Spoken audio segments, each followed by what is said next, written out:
Alors donc bonsoir à tous. D'abord, je voudrais vous remercier tous d'être venus à cette soirée de lancement du nouveau cycle de conférences Work as We Know It is Dead. Je voudrais remercier aussi évidemment The Family qui nous accueille ce soir. The Family, c'est une société d'investissement qui aujourd'hui accompagne plus de 300 entrepreneurs et qui leur apporte de l'éducation, du capital et puis tout plein d'avantages et de privilèges. Voilà, donc un grand merci à The Family pour cette superbe espace. Merci également à Ouzbek Erika qui co-organise la soirée, cette première conférence avec nous. Alors nous c'est Switch Collective. Et Switch Collective, c'est une aventure qui est née de nos histoires personnelles à Béatrice et à moi. On a toutes les deux des parcours assez différents. Béa dans le consulting et les grands groupes, et moi dans le secteur public.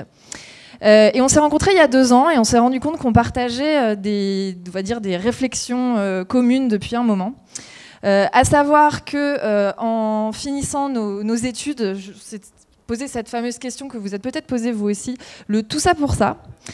Par la suite, quand on s'est retrouvés confrontés au marché du travail, on s'est posé la question aussi du sens de ce qu'on faisait, et on a souvent eu l'impression de ne pas réussir complètement à trouver notre place et de ne pas complètement non plus rentrer dans les cases. Ça, c'était il y a 2 ans. Et puis, entre-temps, on s'est rendu compte que de plus en plus de gens autour de nous se posaient les mêmes questions. Jusqu'à tomber sur ce chiffre qui nous a pas mal interpellés, qui a été un peu comme un électrochoc pour nous, qui dit donc que 91% des salariés ne se sentent pas engagés dans leur travail. Et là, on s'est dit, waouh, donc on ne parle pas juste de petites crises existentielles, de cas isolés, on parle d'un phénomène beaucoup plus large, d'un truc partagé par tout un tas de gens, quelque chose de très global. Et on s'est dit que, du coup, redonner du sens au travail, là, était vraiment devenu une mission d'utilité publique. Et alors, à mesure qu'on s'intéressait de plus en plus à cette question du travail, il y a plein de gens qui se mettaient à prédire la fin du travail, justement, sa disparition au travail. Je ne sais pas si vous connaissez cette étude qui a eu pas mal de retentissement il y a je sais plus quand, il y a peut-être 2 ans, de gens par ailleurs très sérieux, de chercheurs d'Oxford, je crois, qui disaient que 60% des emplois de demain, d'aujourd'hui, allaient disparaître là à cause de la robotisation, à cause des robots, seraient remplacés par des robots d'ici 20 ans.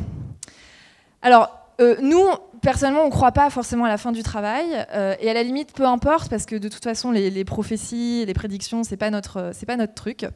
En revanche, ce qu'on constate, c'est la fin du travail tel qu'on le connaît aujourd'hui, et surtout la fin d'une certaine représentation du travail tel qu'on se le représente aujourd'hui et tel qu'on se l'est représenté pendant toute la deuxième moitié du XXe siècle. Il y a, on va dire, 3 grands éléments de la manière dont on se représente le travail aujourd'hui, notamment le CDI, le salariat et la notion de métier. Alors, le CDI, je ne sais pas si vous connaissez ces chiffres aussi, le sacro-saint CDI, il en a pris quand même un sacré coup, puisque aujourd'hui, 9 embauches sur 10 se font en CDD ou en intérim. Donc certes, le CDI reste majoritaire encore, mais enfin justement, quand tout le système repose sur les CDI, notamment l'accès au logement, l'accès aux prêts et tout, on peut quand même se poser de sérieuses questions. Ensuite, le salariat, là aussi le salariat reste très majoritaire aujourd'hui, mais il y a plein de nouvelles formes d'emploi qui se développent à la périphérie du salariat. Il y a de plus en plus d'entrepreneurs, d'auto-entrepreneurs, d'indépendants. En France, c'est 600 nouveaux indépendants par jour quand même. Aux États-Unis, j'en parle même pas, c'est pas une vague, c'est un tsunami. C'est, je crois, 40% d'indépendants d'ici 2020, c'est ce qu'on prévoit en tout cas. Il y a de plus en plus aussi de multi-actifs, ces gens qui cumulent plusieurs activités, qui font plusieurs activités en même temps. Leur nombre en France a doublé en 2 ans. Donc voilà, ces formes d'emploi qui se diversifient très largement. Dernière chose, la notion de métier. Alors avant, on avait un métier avec un corpus de savoir-faire, de compétences, sur lequel donc, on a capitalisé, puis qu'ensuite on fait fructifier. Et en fait, aujourd'hui, les compétences, elles deviennent obsolètes de plus en plus vite. Alors ça, je crois que c'était la semaine dernière, une étude qui disait que 60% des étudiants d'aujourd'hui sont formés à des jobs ou à des compétences qui risquent de disparaître d'ici 10 à 15 ans. Je ne sais pas si vous voyez le truc. Donc les compétences aujourd'hui, elles sont de moins en moins valables dans le temps. Et en plus, il y a en plus de tout ça, l'automatisation d'un certain nombre de choses, de compétences et de métiers, qui touchent donc à la fois des catégories de métiers relativement peu qualifiées, ou en tout cas de la classe moyenne, les employés de bureau, etc., mais qui touchent aussi pas seulement ces métiers-là, qui touchent aussi des métiers à fort contenu intellectuel, comme les médecins, les avocats, etc., etc. Et on y reviendra parce que c'est notamment l'objet donc de ce cycle de conférences thématiques à venir, là, Work as we know it is dead. Alors l'enjeu, encore une fois, c'est pas de se perdre dans des pseudo trucs prospectivistes pour se dire la fin du travail ou non, la fin du salariat, le tous entrepreneur, tous freelance. À la limite, c'est pas le sujet. Par contre, nous, ce qu'on constate, c'est vraiment la fin d'un système, la fin de notre système actuel, qui est basé sur la consommation et la production de masse, et qui est basé du coup sur la standardisation, sur un modèle où tout est standardisé, et y compris notre modèle de travail, qui du coup lui aussi est standardisé aujourd'hui. Et nous, notre conviction, c'est qu'on va du coup vers un modèle de travail sur mesure d'une certaine manière. On sort du coup de cette notion de standardisation. Donc nous, on a coutume de dire qu'on est on entre là dans l'ère du switch. Et l'ère du switch, c'est la fin des voies toutes tracées. C'est la fin des voies toutes tracées. Et donc désormais, on a des chemins plus chaotiques qui sont faits d'entrées, de sorties, de bifurcations, d'expérimentations, de reconversions possibles. Et du coup, dans ce nouveau monde, l'enjeu, c'est plus de se former une bonne fois pour toutes, mais de se former tout au long de sa vie. C'est plus ensuite de se choisir un métier, mais vraiment d'apprendre à s'orienter là aussi tout au long de sa vie. C'est plus pour les recruteurs de recruter des gens sur la base de leur capital, de leur expérience et de leur diplôme, mais c'est de les recruter sur la base de leurs appétences et de leurs potentialités, si on dit que de toute façon les compétences deviennent obsolètes de plus en plus rapidement. Et puis, l'enjeu, c'est plus tellement de se trouver un job avec une activité, un contrat, un flux de revenus, mais c'est de se créer son propre job avec son propre mix d'activités, de flux de revenus, de contrats, etc., etc. Voilà, donc ça, c'est l'ère du switch. C'est un énorme changement de paradigme. Je ne sais pas si vous réalisez l'ampleur du truc. C'est énorme.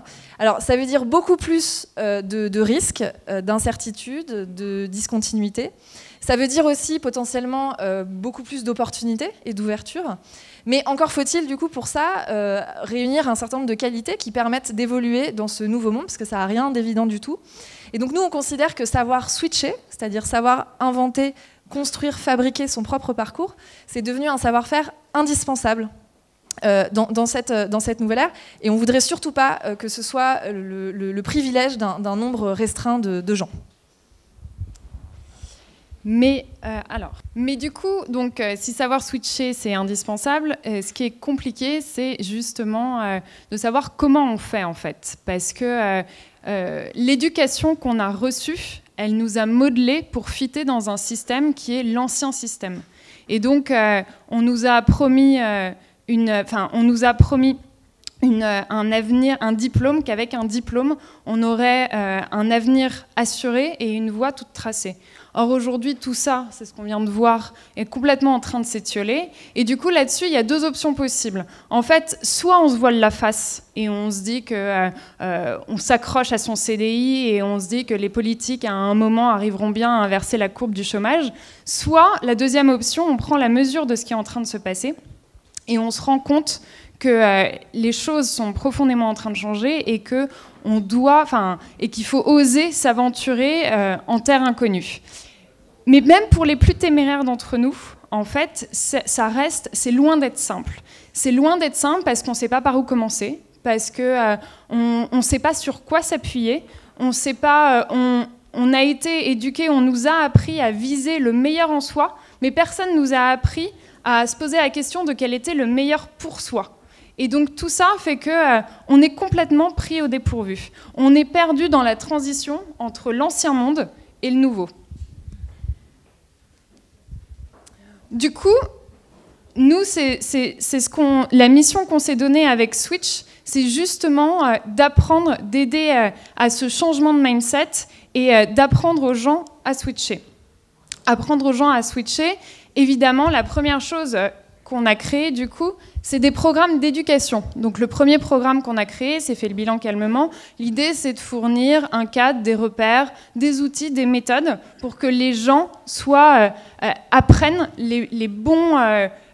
ancrent les bonnes habitudes pour apprendre à switcher. Mais en fait, si on s'en tient à ça, notre action, elle n'est pas suffisante. Très rapidement, on est limité. On est limité pourquoi ? Parce qu'en fait, l'individu, il est pris dans un système qui le dépasse.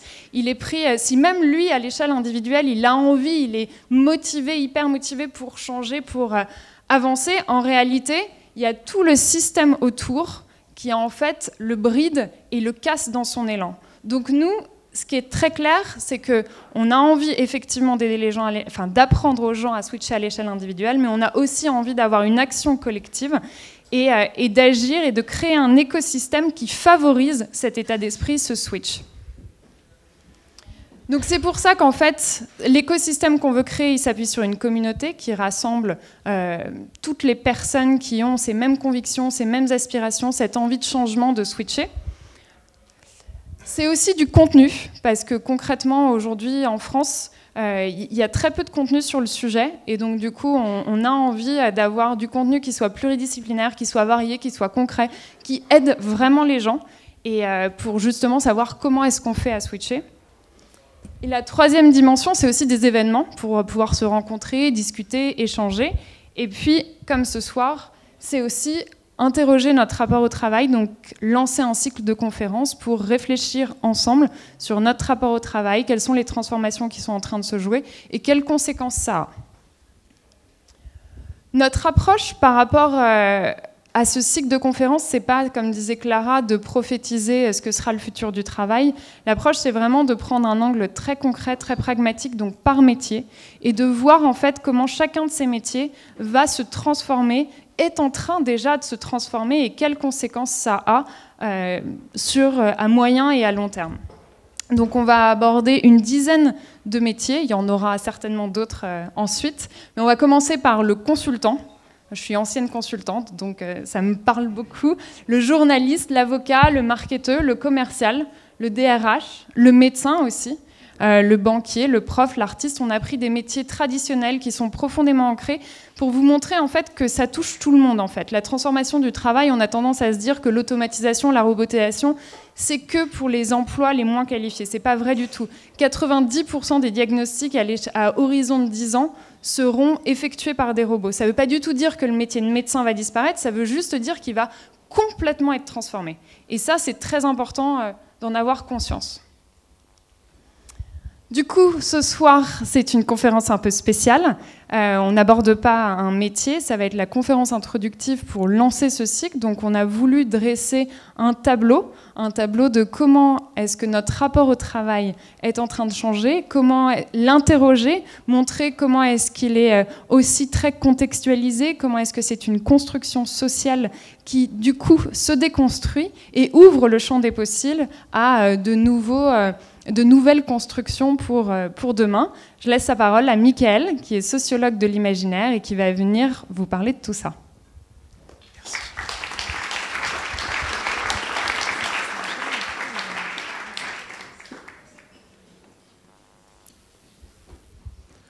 Bonsoir à tous. C'est intéressant parce que je les écoutais parler et je regardais ce logo qui est là, avec le jeu graphique qui fait que la chose la plus importante dans le logo, celle qu'on voit le premier, c'est pas du tout As We Know It, mais c'est Work is Dead. Et c'est rigolo parce que pour attirer les gens on leur donne ce tout petit mensonge qui leur fait croire que le travail, ça y est, c'est fini. Et c'est exactement le même travail journalistique qui a été fait par les journalistes il y a quelques jours, qui vous ont fait passer toutes ces informations sur la disparition de l'accent circonflexe. Bien sûr, tout le monde savait que l'accent circonflexe n'allait pas mourir, mais il y a eu un engouement comme ça, quelque chose d'incroyable. Je ne suis pas certain que la chose la plus importante à l'intérieur de l'intitulé de ce soir, ce soit la mort du travail. Même si c'est sur ça que nous nous concentrons, parce que ça donne l'impression qu'enfin quelque chose va nous appartenir qui sera autre chose que le travail. Je crois que la chose la plus importante pour moi, c'est la manière par laquelle on le connaît.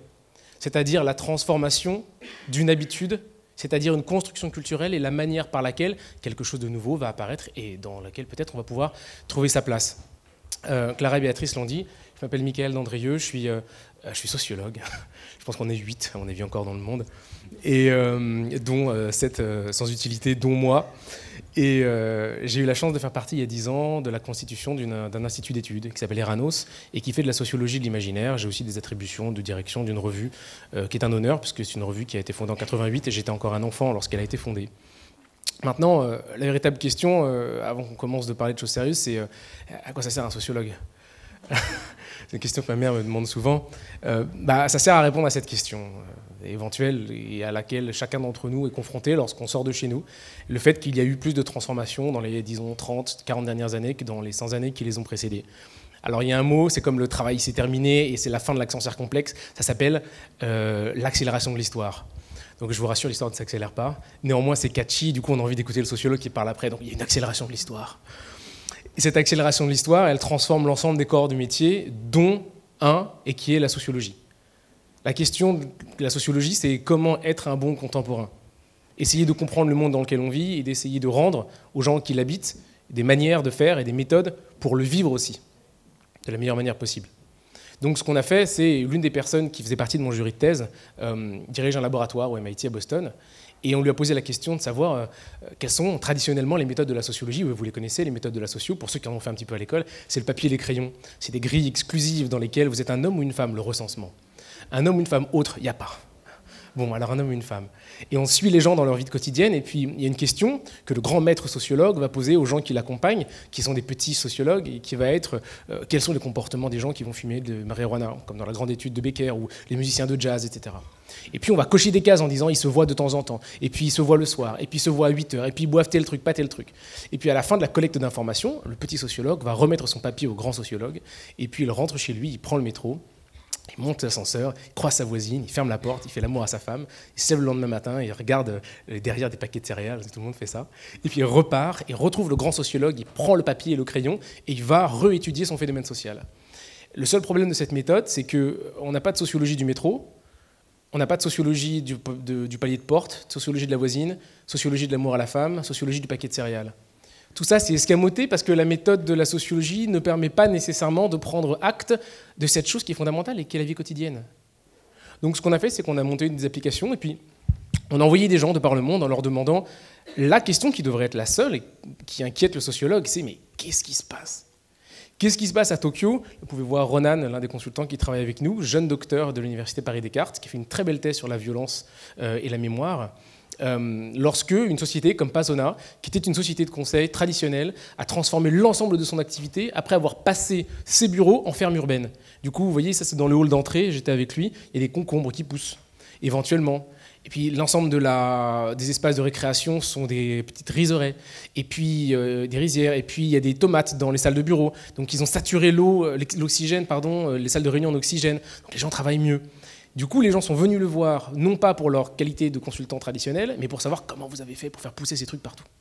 Donc ils ont transformé leur activité en accompagnement à l'urban farming à l'intérieur d'une ville comme Tokyo. Qu'est-ce qui se passe lorsque ça c'est devenu acceptable ? Qu'est-ce qui se passe lorsque, moi vous savez, quand j'étais gamin, je jouais aux jeux vidéo, comme beaucoup d'entre vous j'imaginais, et ma maman me disait « Qu'est-ce que tu veux faire quand tu seras plus grand ?» Et je disais jamais sociologue. Et je disais « Je vais jouer aux jeux vidéo !» Elle me disait « Ça n'existe pas !» Ma mère est professeure de latin et de grec. N'existe pas. Qu'est-ce qui se passe lorsque, lors du dernier festival de compétition de Dota 2, en 2015, le prize pool, c'était 18 millions de dollars. Donc 18 millions à partager entre les deux premières équipes, ça veut dire que les 4 premiers participants dans la première équipe se partageaient 7 ou 8 millions. Donc c'est 1,2, 1,3 millions de dollars pour un jeune de 18 ans, 17 ans qui joue aux jeux vidéo, dans un stade rempli par 40 000 personnes. Qu'est-ce qui se passe lorsqu'une industrie culturelle, qui aujourd'hui est aussi foisonnante que celle du cinéma, est une industrie ludique ? Qui n'est pas celle de l'homme rationnel, qui ne va pas produire de l'argent. Qu'est-ce qui se passe à ce moment-là ? Qu'est-ce qui se passe lorsque cette ludicité pénètre l'ensemble des cycles de vie ? La Comic-Con de San Francisco, l'une des plus grandes Comic-Con du monde, juste après, ou juste avant encore maintenant, celle de Shanghai, qui a lieu au mois de mars, la première d'ailleurs, de Chine, au mois de mars de l'année dernière. Lieu dans lequel, vous voyez le type à gauche qui dirige une fintech à San Francisco, est aussi Batman. Et puis il est accompagné de son copain qui est Batman, et puis de sa copine qui est Batman, et puis en fait ils sont tous Batman. Et c'est pas grave, ce sont des contribuables, des contributeurs sociaux. C'est des gens qui amènent de l'innovation, payent des impôts, participent à la société, et qui sont aussi Batman. Dans quelle mesure est-ce acceptable socialement de faire remonter cet enfant à l'intérieur de nous qui va avoir besoin de jouer ? Il y a 10 ans, 20 ans, on les aurait envoyés voir la dame, on leur aurait proposé de rentrer dans un programme commun dans lequel on aurait pu les accompagner à retrouver le chemin de l'homme raisonnable. Aujourd'hui, non seulement on les regarde avec envie, moi j'aimerais énormément voir ce bâton, mais en plus, ils produisent de la valeur économique, de la valeur sociale. Qu'est-ce qui se passe? Et enfin, que se passe-t-il dans le grand phénomène qui résiste à l'analyse sociologique, les zombie walk? Mais pourquoi est-ce qu'on fait ça? C'est-à-dire sortir, occuper un territoire sonore à l'extérieur de la rue sans revendication. C'est l'inverse de la prise de pouvoir politique. C'est-à-dire ne rien dire. Produire territoire par grommellement. En 2005, pour ceux d'entre vous qui vous souvenez, le Premier ministre avait voté cette loi magnifique sur les contrats première embauche qui touche immédiatement la question du travail. Et il y a eu un grand soulèvement la dernière fois qu'on a arraché les pavés du boulevard Saint-Michel pour les jeter sur les CRS. Et moi, j'ai été sur le boulevard Saint-Michel à cette époque-là. Et je rentrais chez moi, alors j'ai écarté les voitures, etc. Il y avait des types avec des cagoules qui lançaient des cailloux. Et je faisais mon travail de sociologue et je leur demandais « Mais pourquoi est-ce que vous jetez des cailloux ?» Et ils disaient « Ah, je sais pas. Mais c'est contre le CPE. » Ils disaient « Le quoi? Villepin? Qui ?» Il y avait une énergie sociale qui se déversait là, qui n'avait rien à voir avec l'engagement social et politique de combattre contre un programme. Rien à voir. C'était les prodromes, dans le fond, des zombie walk. Donc, le travail d'un sociologue, dans le fond, c'est ça. Essayer de poser la question, qu'on l'aime ou qu'on l'aime pas, que les transformations du monde qui nous touchent et dont on est part soient acceptables ou pas acceptables. De les regarder, ciné, ira, né, audio, sans colère et sans haine, et de poser la question de savoir quelles sont ces transformations de nos vies digitales. Alors je vais vous brosser très rapidement, parce que j'aime beaucoup ce panorama, quelques-unes des transformations qui ont un impact immédiat sur nos constructions identitaires et sur les constructions sociales, la famille, la question de la religion, la question du travail. La première que vous connaissez, c'est la transformation rapide d'un marché d'abondance à une économie de rareté. Nous avons grandi dans un monde, nous, où lorsqu'on se lavait les dents, si on laissait tourner le robinet, on se faisait taper sur les doigts parce qu'on venait de tuer qui un dauphin, qui un petit pingouin, qui une baleine, etc. C'est-à-dire qu'il y a un remords fondamental de la dépense des ressources de la nature. Il y a un moment de l'histoire dans lequel cette dépense des ressources de la nature non seulement n'est pas stigmatisée, mais en plus tout à fait normale. C'est-à-dire qu'on vit dans l'imaginaire de ressources inépuisables de la nature. C'est pas grave, il y en a plein, il y en a beaucoup, elles se renouvellent, etc. Nous avons grandi dans un monde dans lequel nous savons que les ressources de la nature sont sur un état d'épuisement et auquel il faut faire attention. Imaginez le changement de paradigme intellectuel que ça a sur les gens qui font la collecte des matières premières et la question du recyclage. Est-ce que véritablement, à un moment donné des années 70 ou des années 80, il y a eu ce passage? Je ne peux pas vous le dire. Est-ce que notre imaginaire a transformé, a matérialisé, et est-ce que dans les discours sociaux cet imaginaire se fait entendre? La réponse est bien évidemment oui. Deuxième transformation, la question de la production. Pour tous ceux d'entre vous qui n'avaient jamais été dans un Fab Lab, vous savez que si vous rentrez, ça m'est arrivé une fois, j'étais à Grenoble et il y avait ce type qui était un ingénieur, il travaillait au CEA, un ingénieur atomique, et son dérailleur de vélo était cassé. Du coup, il va au Fab Lab, il télécharge le plan d'une pièce de vélo, il fait prendre un café, ça durait 1h30 avec ses copains, puis il met la pièce de vélo dans son dérailleur et il rentre. La seule chose que voulait faire cet homme, c'était rejoindre sa femme et ses enfants qu'il aimait. Il avait 1 heure de vélo le soir, etc. Je me suis demandé en voyant ça, mais où est le fret? Où est le retail? Où est la marque? Où est le mécano? Où est le magasin? Où est le physique? Tout ça, c'était parti. Dans quelle mesure est-ce qu'on va pouvoir étendre ces modes de la production et de la distribution à ce qui est aujourd'hui l'imaginaire? L'ensemble des périphériques humains, c'est-à-dire les prothèses artificielles, tout, on veut tout imprimer en 3D, les maisons en 3D, imprimer les pizzas en 3D, etc. C'est, disons, l'une des recherches et l'une des litanies. On en a entendu beaucoup, Clara et Béatrice les ont dit, vous savez, l'innovation, la transformation, etc. Tous ces mots, l'expérience, tous ces mots qu'on entend répéter à foison. Lorsqu'un sociologue entend l'un de ces mots, on petite cache dans une petite croix dans une petite case, et on se dit, là, il y a quelque chose que le social cherche à dire. Là, c'est la même chose. Cette volonté de tout imprimer en 3D, il y a quelque chose sur l'espace qui est en train de se dire. Troisième transformation, la question du travail sur laquelle on va s'attarder, d'une valeur différenciante à, et vous l'avez très bien dit les filles, d'une valeur différenciante voilà, à une valeur complémentaire. C'est-à-dire ne plus se définir en tant que je serai ingénieur, puis encore ingénieur, puis le meilleur ingénieur, puis un meilleur ingénieur, et puis le meilleur ingénieur du monde. Aujourd'hui, on est un ingénieur, mais ma véritable passion, c'est la pâtisserie. Et j'apprends la prestidigitation, mais je vais partir dans un grand voyage sur mon blog photo qui fera que je me révélerai en tant que grand Instagrammeur. Et c'est slash, l'une avec l'autre, etc. Je peux vous assurer que quand ma mère me dit « mais t'es éditeur de la revue, ou t'es sociologue, ou t'es consultant », je lui dis « mais je suis ceci et cela, etc. » Et tout ça dans une sincérité successive. C'est mon maître qui dit ça. Ce sont des sincérités successives. On est toutes ces choses et à chaque fois successivement sincères. C'est très beau ça, sincérité successive. La question de l'espace. Qu'est-ce que c'est quand on tombe amoureux à 18 ans, le moment où notre cerveau se câble physiobiologiquement dans un pays qui n'est pas le nôtre, dans une langue qui n'est pas la nôtre? Ma mère a pris l'avion une fois, je crois, pour aller en Inde. C'était très beau, mais c'était tout. Nous, on prend l'avion parce que c'est pas 1400 km pour rejoindre Madrid. C'est 30 €, c'est 15 minutes, c'est un bus qui part d'Opéra, on monte dedans, on arrive là-bas, on connaît tout le monde, on parle anglais, un peu d'espagnol, un peu de latin, ça marche, etc. C'est-à-dire que le rapport à l'espace comme distance s'est transformé en rapport à l'espace comme temps, comme économie, comme affect, comme manière de voyager, comme possibilité. Grande transformation. La grande transformation de la question de la possession. Je ne suis pas sûr qui ici possède encore une perceuse. Vous êtes tous probablement comme moi participé d'un groupe de perceuses collaboratives où en fait dans l'immeuble vous partagez la perceuse. Et alors moi je te prête la mienne, mais tu me prêtes ton truc, etc. Personne ne veut aujourd'hui s'alourdir du manteau de la possession des objets.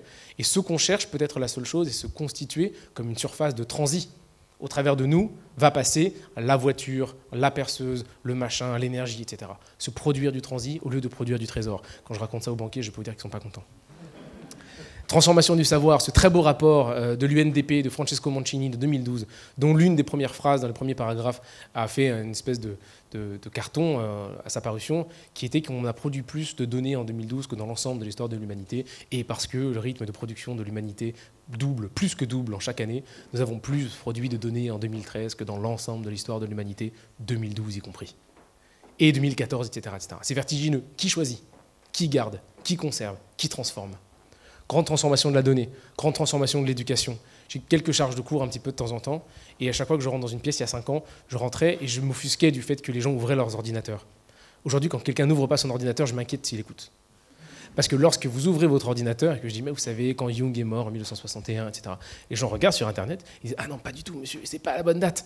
Du coup, je me dis, il est intéressé, il est impliqué, il participe du cours. Et donc, ce cours-là fait aussi en sorte que je ne suis plus la personne la plus sachante à l'intérieur de la structure. Aucun des managers aujourd'hui ne doit se considérer comme la personne la plus sachante dans une structure, puisque l'information est à disposition de tous. Donc la valeur et le métier n'est plus celui de posséder la donnée, mais quoi? Un accompagnement, une capacité de la restituer, une capacité de la raconter, du charisme au lieu de l'autorité? On ne sait pas. Grande transformation de l'éducation, et enfin la transformation de l'identité, le fait sciemment de passer de la construction que la modernité, 200 ans d'histoire humaine, avait fait de ce qu'est un homme, à savoir l'individu, ce qu'on ne peut plus découper. Une chose, l'atome social, socio-démographiquement, qu'on peut maîtriser et dont on sait, la ménagère de moins de 50 ans, où il va aller, ce qu'il achètera et quel est son devenir. Transformation de ceci en une chose beaucoup plus complexe, qui est la personne plurielle, cette sincérité successive dont j'ai parlé il y a 2 minutes. Comment faire pour parler de tout ça, sans compter la question du savoir, la question de la santé, la question du politique, etc., dont bien évidemment on ne parlera pas parce que ce sont des sujets ennuyeux. On va se concentrer sur 3 d'entre eux ce soir. On va parler du temps, c'est pas un cours de philo. On va parler du travail et on va parler du sens. Maintenant, pourquoi est-ce que j'avais envie de vous parler de la question du temps? Les anthropologues vont vous dire, il y a beaucoup d'anthropologues dans les entreprises en ce moment, on se rend compte qu'ils sont importants, les anthropologues qui voient de très loin les choses vont vous dire, lorsqu'une communauté change son rapport au temps, c'est qu'il y a une rupture de civilisation. Elle n'est plus en adéquation avec la manière dont collectivement nous nous représentons le temps. La saisonnalité, le retour du même, la rapidité, l'accélération. Maintenant, est-ce que nous vivons une transformation dans notre rapport au temps? Quel est le rapport au temps que nous avons tété avec le lait de la mer? Ce qui est de notre culture. C'est ce qu'on vous a appris dans vos cours de maths de première et de terminale, l'obsession d'édicter des règles qui seraient valables en tout temps et en tout lieu. Vous vous souvenez de ça? Il faut que ça soit valable en tout temps et en tout lieu, sinon ça n'a pas de valeur. Cette idéologie, c'est une élaboration très lente qui vient du miracle grec et qui se transforme au moment où des modèles mathématiques permettent de décrire entre le XIIIe et le XVIe siècle les modèles de la nature et aboutit aux Lumières, en France et en Europe, avec cette volonté incroyable d'imposer un modèle très simple avec un mot que tout le monde connaît et qui est celui du progrès. Qu'est-ce que c'est le progrès? C'est demain tout ira mieux, les lendemains qui chantent. Passer cette vallée de larmes qui est la vie et faire en sorte qu'il faut abandonner aujourd'hui la jouissance et la reporter, le report de jouissance, à ce qui sera demain un futur, un salut, etc. Mon maître a un très beau mot, ça s'appelle des sotériologies. Une sotériologie, c'est un discours du salut. À savoir, ça va être très dur cette année, mais t'inquiète pas, tu auras ton bonus à la fin. Ça va être très compliqué ce que tu vas vivre, mais t'inquiète pas, c'est plus tard ton vrai métier. Tu vas voir, tu vas te faire chier dans ton job pendant 15 ans, mais quand tu sortiras, tu seras vraiment super. Ça, c'est une petite sotériologie. C'est d'une certaine manière la même chose que la construction politique du progrès. Donc ce progrès nous a appris, et nous le connaissons, nous y participons, et c'est aussi ce qui nous a amené les merveilles de la santé, notamment, c'est-à-dire l'élongation du cycle de vie. Ce progrès nous disait que demain, tout irait mieux. Et que par conséquent, on allait pouvoir voir mieux, avancer, produire, mettre quelque chose en avant. Le problème de cette production de la culture, construction de la culture, c'est qu'elle s'est heurtée au début du siècle dernier à 4 éléments. Mon vieux prof d'épistémologie, qui s'appelait Jean-Michel Berthelot, appelait ça les 4 gifles à l'ego de l'homme moderne. C'est-à-dire 4 moments de l'histoire qui ont lieu au tout début du siècle dernier, dans lesquels on découvre l'inconscient, dans lequel on découvre la relativité restreinte, dans lequel on découvre le principe d'incertitude, et juste après, on fait une guerre et une deuxième guerre. Ça veut dire que non, l'homme, le projet cartésien de l'homme, maître de lui-même, maître de la nature, ne fonctionnerait pas parce que, un, nous ne sommes pas maîtres de nous-mêmes, c'est un kikinant, Freud, Carl Gustav Carus, c'est 1859, Freud et Jung, 1907-1913. Vous savez, il y a un truc qu'on ne maîtrise pas dans le fond, on ne peut pas y avoir accès, donc en fait, vous n'êtes pas totalement maître de vous. C'est pas grave, il y a les grandes distances, on va envoyer des navettes. La relativité restreinte, on ne peut pas aller plus vite que la lumière. C'est pas grave parce qu'il y a le microscopique, on va maîtriser l'ensemble des atomes. Pas possible parce que principe d'incertitude, quand on met un photon sur un électron, il se déplace, on ne peut pas savoir où il est, à quelle vitesse il va. C'est pas grave parce qu'il y a les progrès socio-démographiques, Première Guerre mondiale. C'est pas grave parce qu'on apprend de nos échecs, Deuxième Guerre mondiale. On ressort de ça exténué. Et on se demande comment faire en sorte pour continuer à croire dans cette idéologie du progrès alors que tout nous a prouvé que l'histoire humaine, elle est dans des crêtes de civilisations qui ne sont pas longiligne, mais qui périclitent, reviennent, meurent, repartent, etc. Et on a une deuxième conception du temps qui est beaucoup plus proche de la manière par laquelle nous vivons notre expérience quotidienne et qui est cet ici et ce maintenant, cette peur de mourir, cette volonté au contraire de ne pas mourir, le vouloir être jeune, la répétition, le fait que vraiment on attend encore le prochain iPhone. Alors qu'on sait qu'il n'est pas meilleur, mais on le veut, et on le veut maintenant, avec des idéaux de consommation, de tout de suite, de volonté, d'immédiateté, de s'inscrire de la meilleure manière possible dans le paysage qui est autour de nous, indépendamment de est-ce que ce sera mieux objectivement ou pas mieux objectivement. Le problème, qu'est-ce qui se passe lorsque vous cohabitez dans votre vie quotidienne avec « je le veux ici, maintenant je sais que c'est pas mieux », et le fait que vous savez que de toute façon, il y a une flèche du progrès et qu'il faut faire attention à acheter que des choses qui soient mieux. Vous tombez dans un schéma qui est très connu des sociologues ou des psychosociologues et qui s'appelle la dissonance cognitive. Ce moment dans lequel deux conceptions absolument rationnelles, mais contradictoires, cohabitent à l'intérieur de la même personne ou du même groupe social. Gilbert Durand, qui est un anthropologue, disait que nous entrions dans une zone de haute pression imaginaire. Deux grands imaginaires se rencontrent et c'est compliqué parce que les deux sont justes. Et ils parviennent à décrire de la meilleure manière possible le monde social. Pour ceux qui font un peu d'astrophysique, résoudre ça, c'est comme les GUT sur lesquels travaillent les astrophysiciens, c'est-à-dire faire cohabiter le travail de la microscopie, de la physique microscopique et le travail de la physique macroscopique, dont on a les équations qui marchent très bien, mais pas ensemble. Donc c'est un petit peu la même idée. Vous avez deux manières de voir le monde qui marchent très bien, mais pas ensemble. Donc qu'est-ce qu'elle fait, qu'est-ce qu'elle produit sur nous et sur notre environnement, cette dissonance cognitive? Elle produit cette fascination et cette répulsion qu'on a pour la crise. On sait très bien ce que c'est que la crise. C'est une grande courbe, c'est un moment temporaire. Ça va passer, demain tout ira mieux. C'est encore une soteriologie. Et ensemble, on va être dans le bateau, on va ramer, mais ça va être complexe, mais demain tout ira mieux. On voit très bien qu'il y a ce pic de crête et ensuite ça va redescendre, etc. Pour ceux d'entre vous qui font du vélo, on dit toujours ça en vélo, ça monte, mais à chaque fois que ça monte, ça va descendre. Donc il y a une crise, donc on donne toute son énergie pour la crise, etc. Alors, ce que j'ai fait l'année dernière, je vous engage à faire la même chose, je suis allé sur Wikipédia, j'ai téléchargé la liste de toutes les crises qui existaient. Je vous les donne parce qu'elles sont très belles. La crise moderniste, c'est la crise dont je viens de vous parler. C'est la modernité, c'est ces 250 ans de construction idéologique qui est en crise. La crise conciliaire, c'est une crise vaticane. La crise iconoclaste, c'est compliqué les images parce que ça ne se compromet pas trop. C'est-à-dire qu'elles disent des choses, mais pas tout, on ne sait pas exactement ce qu'elles veulent dire, elles ne s'annoncent pas, etc. C'est pour ça que les gens aiment beaucoup les émoticônes. On ne peut pas dire que tu as dit ça, parce que tu as mis un truc qui rigole avec une langue.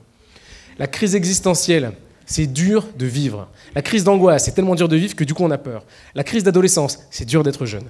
La crise de la quarantaine, c'est dur d'être vieux. La crise d'anxiété, c'est tellement dur d'être ou jeune ou vieux que du coup on panique. La crise de panique, vous voyez, c'est la preuve de ce que je viens de dire précédemment. La crise de la masculinité, c'est vraiment dur d'être un homme. La crise politique, c'est dur d'être un homme avec du pouvoir. La crise économique, c'est dur d'être un homme avec du pouvoir et de l'argent. La crise monétaire, de toute façon, l'argent, on ne sait pas trop s'il y en aura demain. La crise financière, quoi qu'il aille et où qu'il soit, peut-être qu'il ne faudrait pas en avoir tant que ça. La crise systémique, c'est la crise de toutes les crises que je viens de citer. La crise du logement, quand même on est des sous, on ne pourrait pas avoir un toit sur la tête. La crise bancaire, de toute façon, il n'y aura pas d'argent, même si on l'a posé dans la banque, elle sera détruite. La crise du disque, quand même on est de l'argent, une maison, tout ça, on ne pourra rien écouter parce qu'il n'y a plus de musique. La crise pétrolière, on ne pourra pas chauffer parce qu'il n'y a pas d'énergie. La crise alimentaire, mais quand même on est tout ça, on ne pourra pas manger de trucs. La crise sanitaire, si on avait de quoi manger, peut-être qu'il ne faudrait pas le manger. La crise de natalité, il faut faire plus d'enfants. La crise d'extinction, il faut faire moins d'enfants. La crise de l'énergie, on ne peut pas se chauffer. La crise écologique, la crise climatique, ça va nous tomber dessus. Et la crise messinienne, personne ne viendra nous sauver. Alors, je triche parce qu'en fait, la crise messinienne, c'est une crise de haussement des niveaux de la mer qui a eu lieu il y a 5 milliards d'années. Mais ça aussi, c'est une crise, la crise du niveau de la mer. L'ensemble des crises que je viens de vous citer ont été produites, conceptualisées et ont été, disons, sur le corps scientifique et nous-mêmes y travaillons depuis pratiquement 100 ans. Et pas beaucoup plus. Mais qu'est-ce que ça veut dire, ça? Ça veut dire qu'en fait, on aime la crise. Ça veut dire qu'on habite la crise. Ça veut dire que tous ceux qui vous disent que nous vivons dans une période de crise, que nous allons dépasser, que nous allons résoudre et après laquelle il y aura encore une fois ce truc de sotériologie, n'ont pas compris pourquoi et ce que nous multiplions les crises. Parce que la crise est un besoin social. Nous sommes dans une période qui a besoin de montrer qu'il y allait avoir de la transformation. Envers quoi est-ce que nous avons besoin d'avoir de la transformation? Envers la promesse qui avait été celle de la modernité, de vous donner quelque chose qui sera valable en tout temps et en tout lieu. Tu seras ingénieur en tout temps et en tout lieu. Le CDI, indéterminé. Pour combien de temps? Longtemps. Non, non.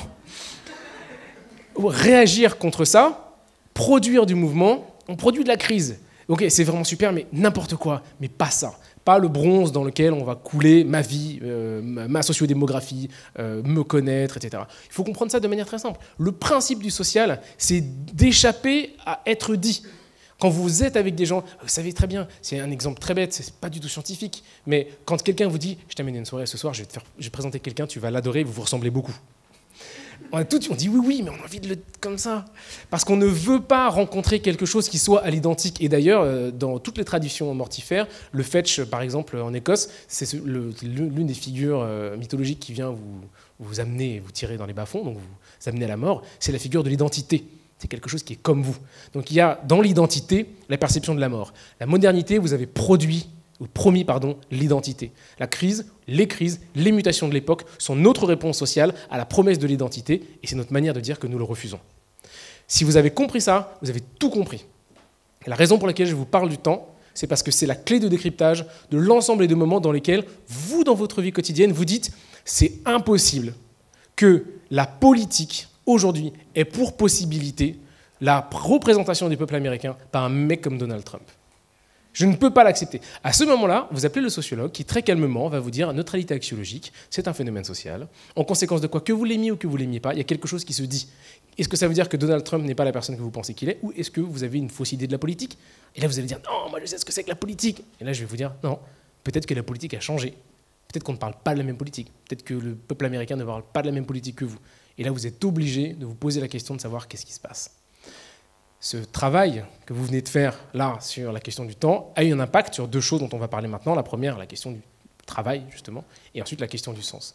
Alors, je menais une petite enquête à titre personnel il y a 2 ans et demi. Je faisais un cycle de conférences à l'intérieur de grands groupes et sur la question du travail. Et je leur posais la question de savoir alors comment est-ce que vous savez à la fin d'une journée que vous avez fait du bon job, etc. Et les gens venaient à moi avec plein de réponses. Ils me disaient quand mon N+1 m'a tapé sur l'épaule. Ou quand et beaucoup de gens me disaient ça, quand j'ai plus d'emails dans ma inbox, j'ai 0. Et alors moi immédiatement j'imaginais le job description, tu sais, tu dois absolument plus avoir d'emails à la fin de ta journée. Etc. Et un type était venu me voir à ce moment-là et il m'avait dit en aparté à la fin de la conférence, je vous le dis pour vous aussi, après on fera des questions et vous ne poserez pas de questions et après on dira merci, clap, clap, clap, et on ira boire un coup et vous viendrez poser des questions après, c'est toujours comme ça que ça se passe. Donc on avait clap, clap, clap, le type pas de questions, il était venu me voir, j'ai une question. Et il m'avait dit, moi, mon métier, je ne sais pas trop ce que c'est. Par contre, ce que je sais, c'est que j'ai une agrafeuse sur mon bureau. Et souvent, les gens viennent me voir et ils me disent, est-ce que tu as l'agrafeuse? Et bien sûr, je dis, mais bien sûr, je l'ai là et je leur donne l'agrafeuse. Et donc, je fais très attention à toujours avoir l'agrafeuse, parce que si un jour, j'ai pas l'agrafeuse, je ne sais pas si on va me virer ou... Et ça m'avait marqué, parce que je suis content de me lever le matin. On a produit une boîte qui est heureuse, je travaille avec des gens qui sont brillants, et mes clients sont extraordinaires, beaucoup de chance, et lui, apparemment, ce n'était pas le cas. Donc d'ailleurs, je vous présenterai la personne en question, qui probablement va besoin de switcher très vite. Et ça m'avait marqué, et je me demandais, qu'est-ce que c'est que cette histoire d'email? Au sujet de la graffeuse, on l'a passé. Mais je leur demandais qu'est-ce que c'est que cette histoire d'email, c'est-à-dire pourquoi vous avez cette fascination sur on a trop d'emails, on n'a pas assez, etc. Et on a beaucoup parlé, notamment sur BFM TV il y a 2 semaines avec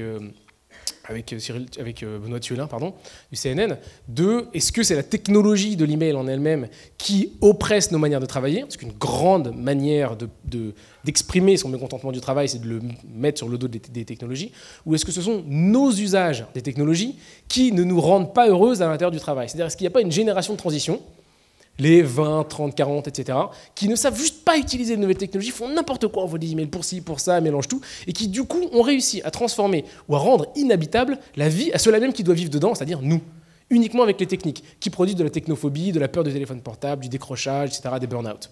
Donc à ce moment-là, c'était donc il y a quelques années, j'ai cherché des alternatives au travail collaboratif et je suis allé dans cette communauté qui s'appelle GitHub, pour ceux d'entre vous qui ne la connaissent pas. C'est la première grande plateforme de développement collaboratif au monde. Une bonne partie des applications qui composent les téléphones portables que vous avez tous dans vos poches sont développées sur GitHub. C'est-à-dire que c'est un lieu dans lequel ils viennent d'ouvrir un bureau à Paris en mars dernier. C'est-à-dire que c'est un lieu dans lequel des gens vont mettre dans un espace commun un travail qui du coup ne possède pas d'auteur. Et pour ceux d'entre vous qui connaissent Stephen Raymond, qui est le type qui a créé la cathédrale El Bazar en 97, et qui donc n'est pas connu parce qu'il a inventé rien moins que l'open source, mais comme il a open sourcé l'open source, du coup il n'y a plus d'auteur, donc on ne le connaît pas. C'est cette idée-là de mettre à disposition d'un certain nombre de personnes des ressources communes. Et c'est une nouvelle manière de travailler. Alors, à Berkeley, ils ont mené un petit essai avec un professeur qui, au lieu de faire travailler des étudiants à donner des dissertations, vous savez, la France et les dissertations, j'ai jamais compris ça, l'épreuve maîtresse. L'épreuve maîtresse. Et dans cette épreuve maîtresse, vous savez, il y a un cartouche en rouge qu'on trace avec une règle, et on signe dedans, on met son nom, il faut que ça ne dépasse pas. Et ça, c'est l'invention de la question de l'auteur. C'est-à-dire une personne qui va donner son petit truc à une autre personne en disant « c'est moi qui l'ai fait ». Moi qui ai fait ce truc. Personne d'autre, c'est moi, c'est mon identité, mon individualité. Il n'y a pas eu de collaboration. J'ai mis tout ce que j'avais à l'intérieur de ça. Rappelez-vous d'une chose très simple, l'auteur, c'est une construction culturelle. De même que, et je le dis alors que ça m'attriste vraiment, le livre est une construction culturelle. Arrivera un moment où il n'y aura plus de livre. Il est apparu, il va disparaître. La question de la page, et vous savez, par paronomie, on dit la page Internet. Mais en fait, il n'y a pas de page, on scrolle, on ne tourne pas, etc. C'est juste que les mots sont déplacés les uns avec les autres. Mais quand on a inventé l'imprimerie, on a inventé l'auteur. Quand on avait du travail collaboratif, notamment chez les copistes du XIIIe siècle qui recopiaient la Bible, c'était le premier travail collaboratif. Et donc là, on dit, on va mettre au travail collaboratif. Ça existe d'antique mémoire, le travail n'est que collaboratif. Il n'y a rien d'autre qui... Je m'emporte. Il n'y a rien d'autre que du travail collaboratif. Ça veut dire qu'on a inventé une autre forme de travail. Et quand on dit à cette fille, tu vas arrêter avec ta dissertation et tu vas faire un travail collaboratif, où à la fin de la journée, vous allez rendre communément votre copie, elle disait, je comprenais mal l'idée d'œuvre collective, mais en fait, personne ne possède l'ensemble des connaissances pour résoudre un problème. Et les bouts de compétences se trouvent ailleurs. La question, c'est de savoir comment permettre qu'elles se rencontrent. Qu'est-ce que ça veut dire ça? Ça veut dire que notre fascination pour le travail est en train de s'effondrer sous une forme qui est celle qui, aujourd'hui, nous paraît tellement évidente qu'on n'arrive pas à voir qu'elle n'est que passagère et que temporaire. Et si d'ailleurs je ne dis qu'une chose ce soir, je dis que ça. Ça, vous savez tout ce que c'est. C'est un diagramme de Gantt. Qu'est-ce que ce diagramme de Gantt a de beau? C'est qu'il visualise des tâches sous la forme d'une chose très simple. Il en fait de l'espace. Il fait du temps. C'est-à-dire que tout le travail de la rationalisation de la tâche est de transformer la tâche en une unité de temps. Le problème, quand on fait que le travail est une unité de temps, c'est qu'on rentre immédiatement dans une condition sisyphéenne où le temps n'ayant pas de début, n'ayant pas de fin, on peut continuer à l'infini avec des cascades qui vont aller jusqu'en bas, aller là-bas, puis les catacombes, etc., et se retrouver à Shanghai. C'est extrêmement complexe à aborder psychologiquement, sauf qu'on peut aussi vous dire, alloue-moi tes ressources contre de l'argent. Tu deviens un employé quelqu'un qu'on emploie. Et puis, avec mon argent, tu vas te payer des vacances, entre parenthèses, pour ressourcer tes forces productives qui vont te permettre de rentrer dans l'entreprise de meilleure manière, etc. Et ça, c'est pour moi l'une des choses les plus importantes, c'est que je ne vous donne pas le conseil parce que je sais que vous le faites déjà, mais nous sommes en train collectivement de transformer ce travail en tâches, computabilité, en unité de temps, en un travail en espace.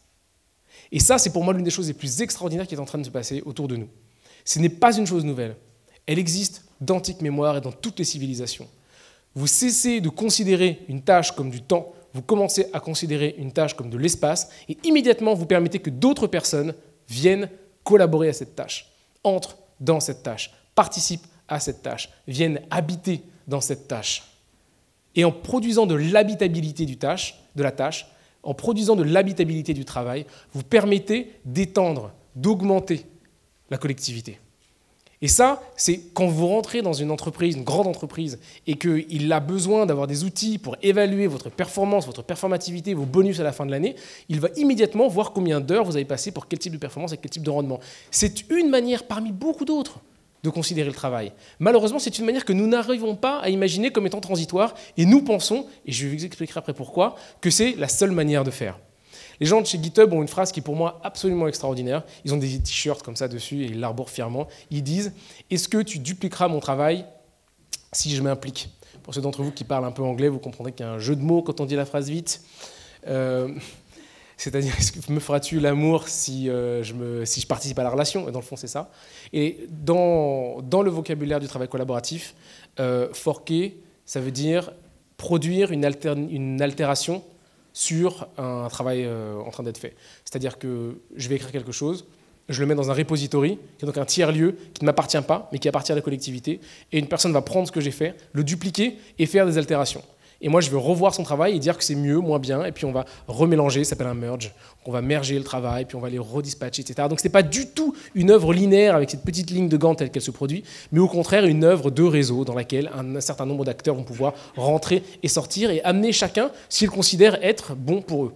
C'est une phrase que j'aime absolument beaucoup. Et puis, elle fait aussi la bonne transition avec la question du sens.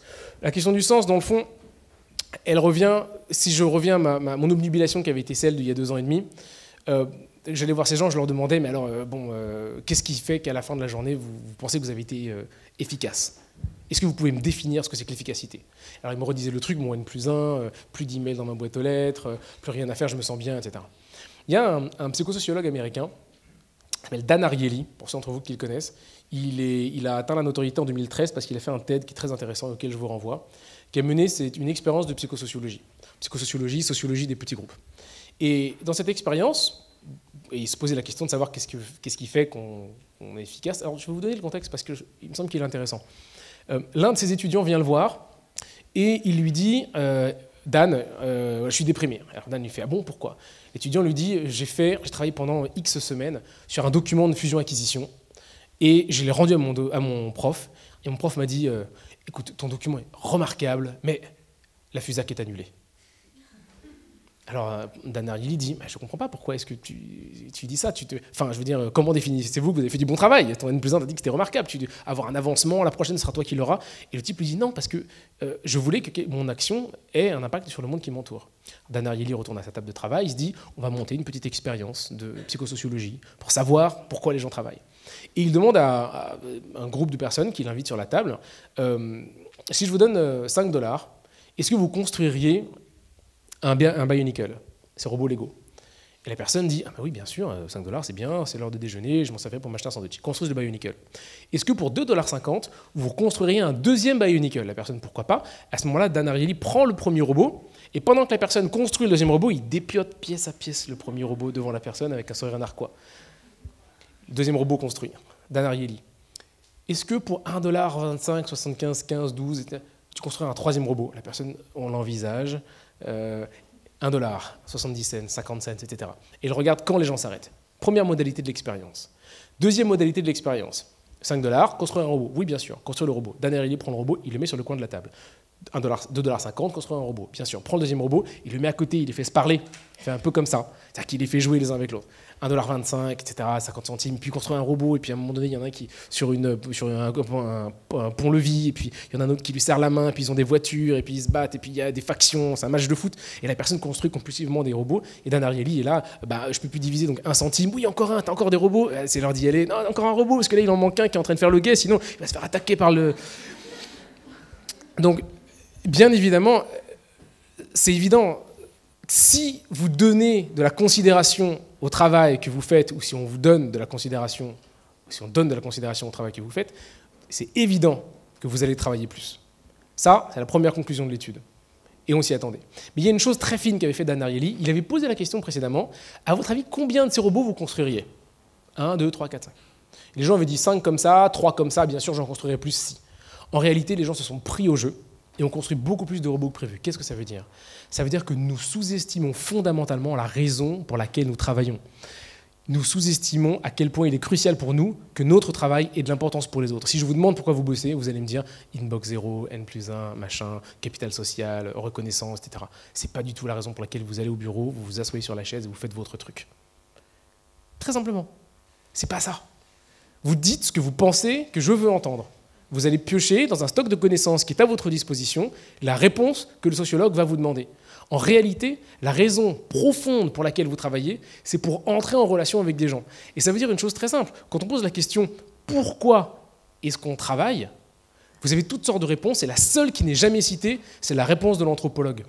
Le travail est une variation sur le prétexte à l'être ensemble. De la même manière que la famille, sortir, le cinéma. Toutes ces manières que nous avons les uns et les autres à nous entretenir dans des collectivités, des mutualités, sont la raison pour laquelle nous vivons. C'est l'espèce grégaire, c'est la sociologie. Et ce qui est extraordinaire, c'est que nous avons oublié que ce qui nous fait travailler, c'est le fait de rentrer dans une collectivité pour avoir un but commun, et nous sommes mis collectivement à croire que nous travaillons uniquement parce que nous devons accomplir une tâche, N+1, email 0, etc. Et nous ne sommes plus capables de voir ça. Cette chose est disparue de nos cerveaux, c'est une donnée qui ne nous est plus accessible. Le moment où dans un village, un groupe de gens, qui avec son marteau, qui avec son bois, qui avec sa géométrie va produire un pont, savait qu'il produisait pour la collectivité locale. Aujourd'hui, nous croyons collectivement que nous allons au travail parce que c'est un donné. De la même manière que notre gouvernement, d'une certaine mesure, pense qu'il y a un donné du travail, qu'il y aura toujours des entrepreneurs, que ces gens-là vont produire du travail pour les autres et que ça va fonctionner très bien. C'est pas vrai, le travail c'est une construction sociale qui peut très bien mourir, et en tout cas en ce moment qui est en train d'être transformée. Ce qui veut dire que vous devez, et nous devons tous, garder en tête que nous sommes les acteurs de la construction de ce qu'est véritablement le travail. Et il n'est pas du tout ce que nous pensons aujourd'hui être cette nécessité dans laquelle nous sommes. Ce que dit Dan Ariely, c'est que la composante fondamentale du travail, c'est cette belle notion dont parlait Gaston Bachelard, qui est l'un de mes philosophes préférés, et qui est celle de retentissement. Nous n'œuvrons que pour avoir un impact sur les choses qui nous entourent. Cette notion fondamentale de retentissement, c'est le bienfait et le bonheur que nous avons à travailler. Pourquoi est-ce que tout le monde se remette... C'est bête, mais sur BFM, on posait la question du truc de la technophobie. Les gens en ont marre de la technique, on n'en veut plus de téléphone portable, des machins. Et je disais, mais pas du tout. Il n'y a jamais eu autant de gens qui veulent cuisiner. Il n'y a jamais eu autant de gens qui veulent faire des jardins. Ils me disaient, mais non, là, c'est pas de la technique. Qui a phrasé une pâte un jour pour faire une belle pâte sablée, sortir le beurre par granules sous la paume de la main, c'est que c'est un geste technique. Le geste technique, c'est ce qui augmente la capacité d'action de l'homme sur le monde. Le téléphone portable, le Pavlov avec lequel je change les slides et ça, c'est certains des gestes techniques, très abstraits, très évolués, mais pas plus techniques que faire de l'horticulture, savoir évaluer lorsqu'une rose va mal. Donc on n'a pas du tout de technophobie, on a juste retrouvé des gestes techniques qui nous mettent en médiation avec notre environnement immédiat. Sentir ce qui pousse. Sentir la terre, sentir la recette, faire à bouffer pour les gens qu'on aime. Chose très simple. Retentissement. Il est super ton gratin dauphinois, t'as fait comment ? Attends, je vais te dire, j'ai un secret, etc. Cette capacité de nous mettre en conversation avec les gens qui nous entourent, c'est la raison pour laquelle on travaille. Voilà. Je vous ai parlé du travail, je vous ai parlé du temps, je vous ai parlé du sens. Maintenant, je voudrais finir sur 2 ou 3 choses qui me paraissent essentielles. La première, c'est de nous poser collectivement cette question, de savoir quand est-ce que le travail auquel on va tous les matins, et pratiquement personne d'entre nous n'échappe, est devenu le tripalium, qui est son étymologie. Vous savez, le tripalium, c'est la croix du supplice. Donc le travail, c'est la croix du supplice, étymologiquement. Quand est-ce que ce travail est devenu un tripalium et pourquoi est-ce que nous ne sommes plus capables de le voir autrement? Il y a une construction qui est datée historiquement, qui est grosso modo vers le XVe siècle, dans lequel le travail est produit comme étant une destinée. Nous nous destinons à travailler dans ce tripalium. Pourquoi? Est-ce qu'il y a des explications qui sont des explications théologiques, c'est les résidus du remords originel et du péché originel, pour lequel l'homme doit s'asservir à une discipline de travail, etc., etc. Mais il y a d'autres types de joug, J-O-U-G, auxquels on peut s'astreindre. Je vous en donne un qui est très beau, le yoga.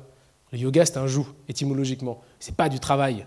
C'est-à-dire qu'il y a un joug, un asservissement à quelque chose d'intérieur qui n'est pas perçu comme étant un travail. Quand est-ce que ces choses s'est passées? Pourquoi est-ce qu'on n'est plus capable de les penser? Pourquoi est-ce qu'aujourd'hui, sous le même mot, on a mélangé deux choses qui sont extrêmement différentes? D'un côté, le labeur, le laborieux, et d'un autre côté, l'opus, l'œuvre, œuvrer. Faire en sorte que quelque chose que l'on fasse ait du sens. Et dans quelle mesure est-ce qu'il nous a été impossible d'imaginer qu'en réalité, ma vraie passion qui est pour le lac fasse en sorte que je ne puisse pas devenir pêcheur? Que ma vraie passion qui est pour la photographie fasse que je ne sois pas capable de devenir photographe? À quel moment est-ce que c'est devenu une mission et une aventure que d'atteindre ces possibilités-là du développement personnel? À quel moment est-ce qu'on a considéré que ça, c'était déviant par rapport à la construction de ce que nous avons été avec le lait de la mer, comme je le disais tout à l'heure, qui est la production du travail? C'est la modernité. Cette modernité qui a été extrêmement foisonnante d'un point de vue de l'invention, d'un point de vue de la technologie, d'un point de vue de la construction identitaire de l'homme moderne, d'un point de vue de l'élévation de la civilisation, et qui, arrivé à un cycle naturel de saturation, ne parvient plus à pourvoir à l'ensemble du besoin de nos vies quotidiennes. On n'y trouve plus notre compte, tout simplement. Et on n'est plus capable de voir que ce labeur et cet opus, qui sont deux choses rassemblées, sont en réalité deux choses très séparées, qu'on peut très bien se passer de l'un et très bien se passer de l'autre. Pourquoi? À cause de cette dissonance cognitive dont je parlais tout à l'heure. Nous vivons dans cette zone de haute pression imaginaire, dans ce moment dans lequel deux conceptions qui sont importantes, et il ne faut en jeter aucune, n'arrivent pas à cohabiter l'une avec l'autre. Maintenant, je voudrais finir par deux petits éléments importants. Le premier, une question de responsabilité. Si vous êtes, alors, c'est intéressant parce que j'imagine la tête de vos employeurs s'ils savaient que vous êtes là ce soir, ils voudraient probablement partir demain. Mais travailler, c'est rigolo parce que c'est transitif. Ça veut dire qu'on travaille la glaise, on travaille la terre. C'est-à-dire que le tourmenteur, c'est celui qui travaille. Ce n'est pas celui qui travaille, c'est celui qui travaille. Ça veut dire que c'est vous qui tourmentez. C'est vous qui, par votre travail, asservissez à la personne qui est à côté. C'est donc la longue chaîne par laquelle vous êtes responsable de transformer les manières qui sont celles de traiter la tâche en tant qu'espace et non pas en tant que temps. Parce que vous êtes le tourmenteur, vous êtes le supplicieur et non le supplicié. J'ai entendu beaucoup de gens qui se plaignaient « mais parce que moi je suis un employé, je fais ce qu'on me dit, etc. » Absolument pas. Vous avez la capacité sociale de transformer cette chose au sein de votre entreprise et au sein de votre vie. Comme je vous le disais tout à l'heure, l'ensemble des conditions dont on imagine qu'elles vous sont imposées dans votre vie ne sont que des effets, disons, d'échelle. Lisez n'importe quel livre d'anthropologie, lisez Lévi-Strauss, lisez Lévi-Brûle, vous verrez des civilisations qui reposent sur des constructions identitaires tellement radicalement différentes des nôtres que ça va vous faire penser que c'est tout petit ce monde à Paris, là en 2016, avec ces petites rues du Marais dans lesquelles un tout petit détail de notre construction de civilisation. C'est important de garder ça en tête. Tout ce qui est un acharnement sur vous, ou qui est vécu comme un acharnement, c'est en fait un tout petit détail par rapport à ce que nous faisons collectivement. La deuxième chose, et je vais parler de Martin Heidegger. Entre 47 et 53, Heidegger a publié une série de conférences, dont une s'appelle « Bâtir, habiter, penser », absolument magnifique, dans laquelle il explique comment faire pour produire un monde dans lequel on a envie de vivre. Imaginez, c'est l'après-guerre. C'est extrêmement compliqué de voir, nous on a perdu ce contact avec... Si vous avez encore des grands-parents qui ont vécu la Deuxième Guerre mondiale, allez leur parler. Ils n'ont pas envie de parler, mais faites-les parler. On a beaucoup de mal à imaginer ça. Qu'est-ce qui se passe après cette guerre mondiale où il faut rendre le monde habitable alors qu'il est devenu d'une hostilité démesurée? Heidegger se pose la question de savoir comment on bâtit, comment on habite, comment on pense. Et sa notion clé, c'est das Schönen en allemand, le ménagement en français, c'est épargner, disons. C'est-à-dire produire des lieux dans lesquels il y a une épargne possible. Donc on peut accumuler des choses, on peut vivre entouré de ses objets, vivre entouré de sa famille, de son historicité, de ses fantômes, au sens de l'épargne économique, mais aussi on peut épargner au sens de ne pas imposer de la volonté. Vous savez, un homme n'est heureux qu'en mesure des choses qu'il laisse tranquilles. Taureau. Un homme n'est heureux qu'en mesure des choses qu'il est capable de laisser tranquilles. Donc comment est-ce qu'on peut vivre dans cette épargne? Et il y a un jeu de mots qui est facile à rappeler, mais être manager ou manager, c'est faire œuvre de ménagement. Ça veut dire produire une entreprise ou un espace de vie dans lequel il fait bon vivre. Et il donne 4 clés qu'on peut attribuer au travail, mais pas seulement. Et il explique par quoi est-ce qu'on peut évaluer un monde dans lequel on a envie de vivre. Et ces clés, c'est des clés philosophiques. Mais pour moi, elles fonctionnent très très bien pour beaucoup d'autres choses. Il les donne à l'issue d'une étude et d'un propos sur la question de la crise du logement. Il explique qu'il y a une crise du logement parce qu'il n'y a pas assez de logements. En réalité, contre la charte d'Athènes et la fonctionnalisation de la ville, vous savez, les 4 fonctions de la ville, le déplacement, la récréation, le travail et l'habitation. C'était la grande obnubilation contre laquelle se battait Heidegger. Heidegger expliquait que habiter n'est pas une fonction, c'est une nécessité, c'est une condition. On habite le déplacement dans la ville, on habite le travail dans la ville, on habite la récréation dans la ville, et on habite habiter la ville. Donc si on n'habite pas la récréation, c'est une récréation fictive qui ne renouvelle pas profondément les forces de l'être. Il faut pouvoir habiter le jeu, il faut pouvoir habiter sa famille, il faut pouvoir habiter son travail, etc. Donc cette habitation, comme fondement de la recevabilité du travail, de l'existence du travail, est chez lui une espèce d'obsession. Moins sur la question du travail que sur le reste, mais c'est important pour ça. Et il donne 4 pistes, et c'est très beau. Il dit, pour qu'un homme se sente en ménagement, en état de ménagement de son environnement direct, il faut qu'il sente ce ménagement de la terre, ce ménagement du ciel, ce ménagement des divins et la participation à la communauté des hommes. Qu'est-ce que ça veut dire? Ménagement de la terre, c'est être en adéquation avec une fertilité du sol, manger avec les saisons par exemple, et être capable de comprendre qu'on doit rendre à la fertilité du sol et pas seulement y prendre. Donc il y a une rareté qui se produit quand on consomme. Le ménagement du ciel, c'est rentrer en adéquation avec les cycles qui nous entourent. Comprendre qu'il y a des choses sur lesquelles qui échappent encore à nos manipulations.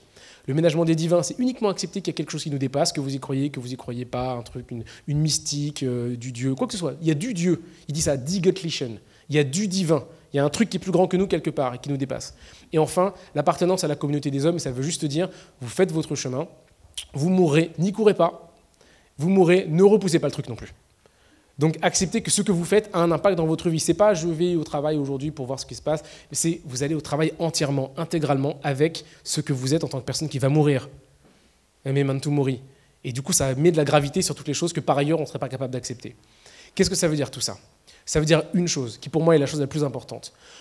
La raison pour laquelle on travaille, c'est pour rentrer dans un système dont on nous a fait croire, dont nous sommes fait croire, il n'y a pas de méchants, dont nous sommes fait croire collectivement, qu'il était un système qui reposait sur le commerce des affects, le commerce des devises, le commerce des biens, le commerce des offres, le commerce des services. Ce que nous faisons et qui produit de la valeur, c'est cet échange-là.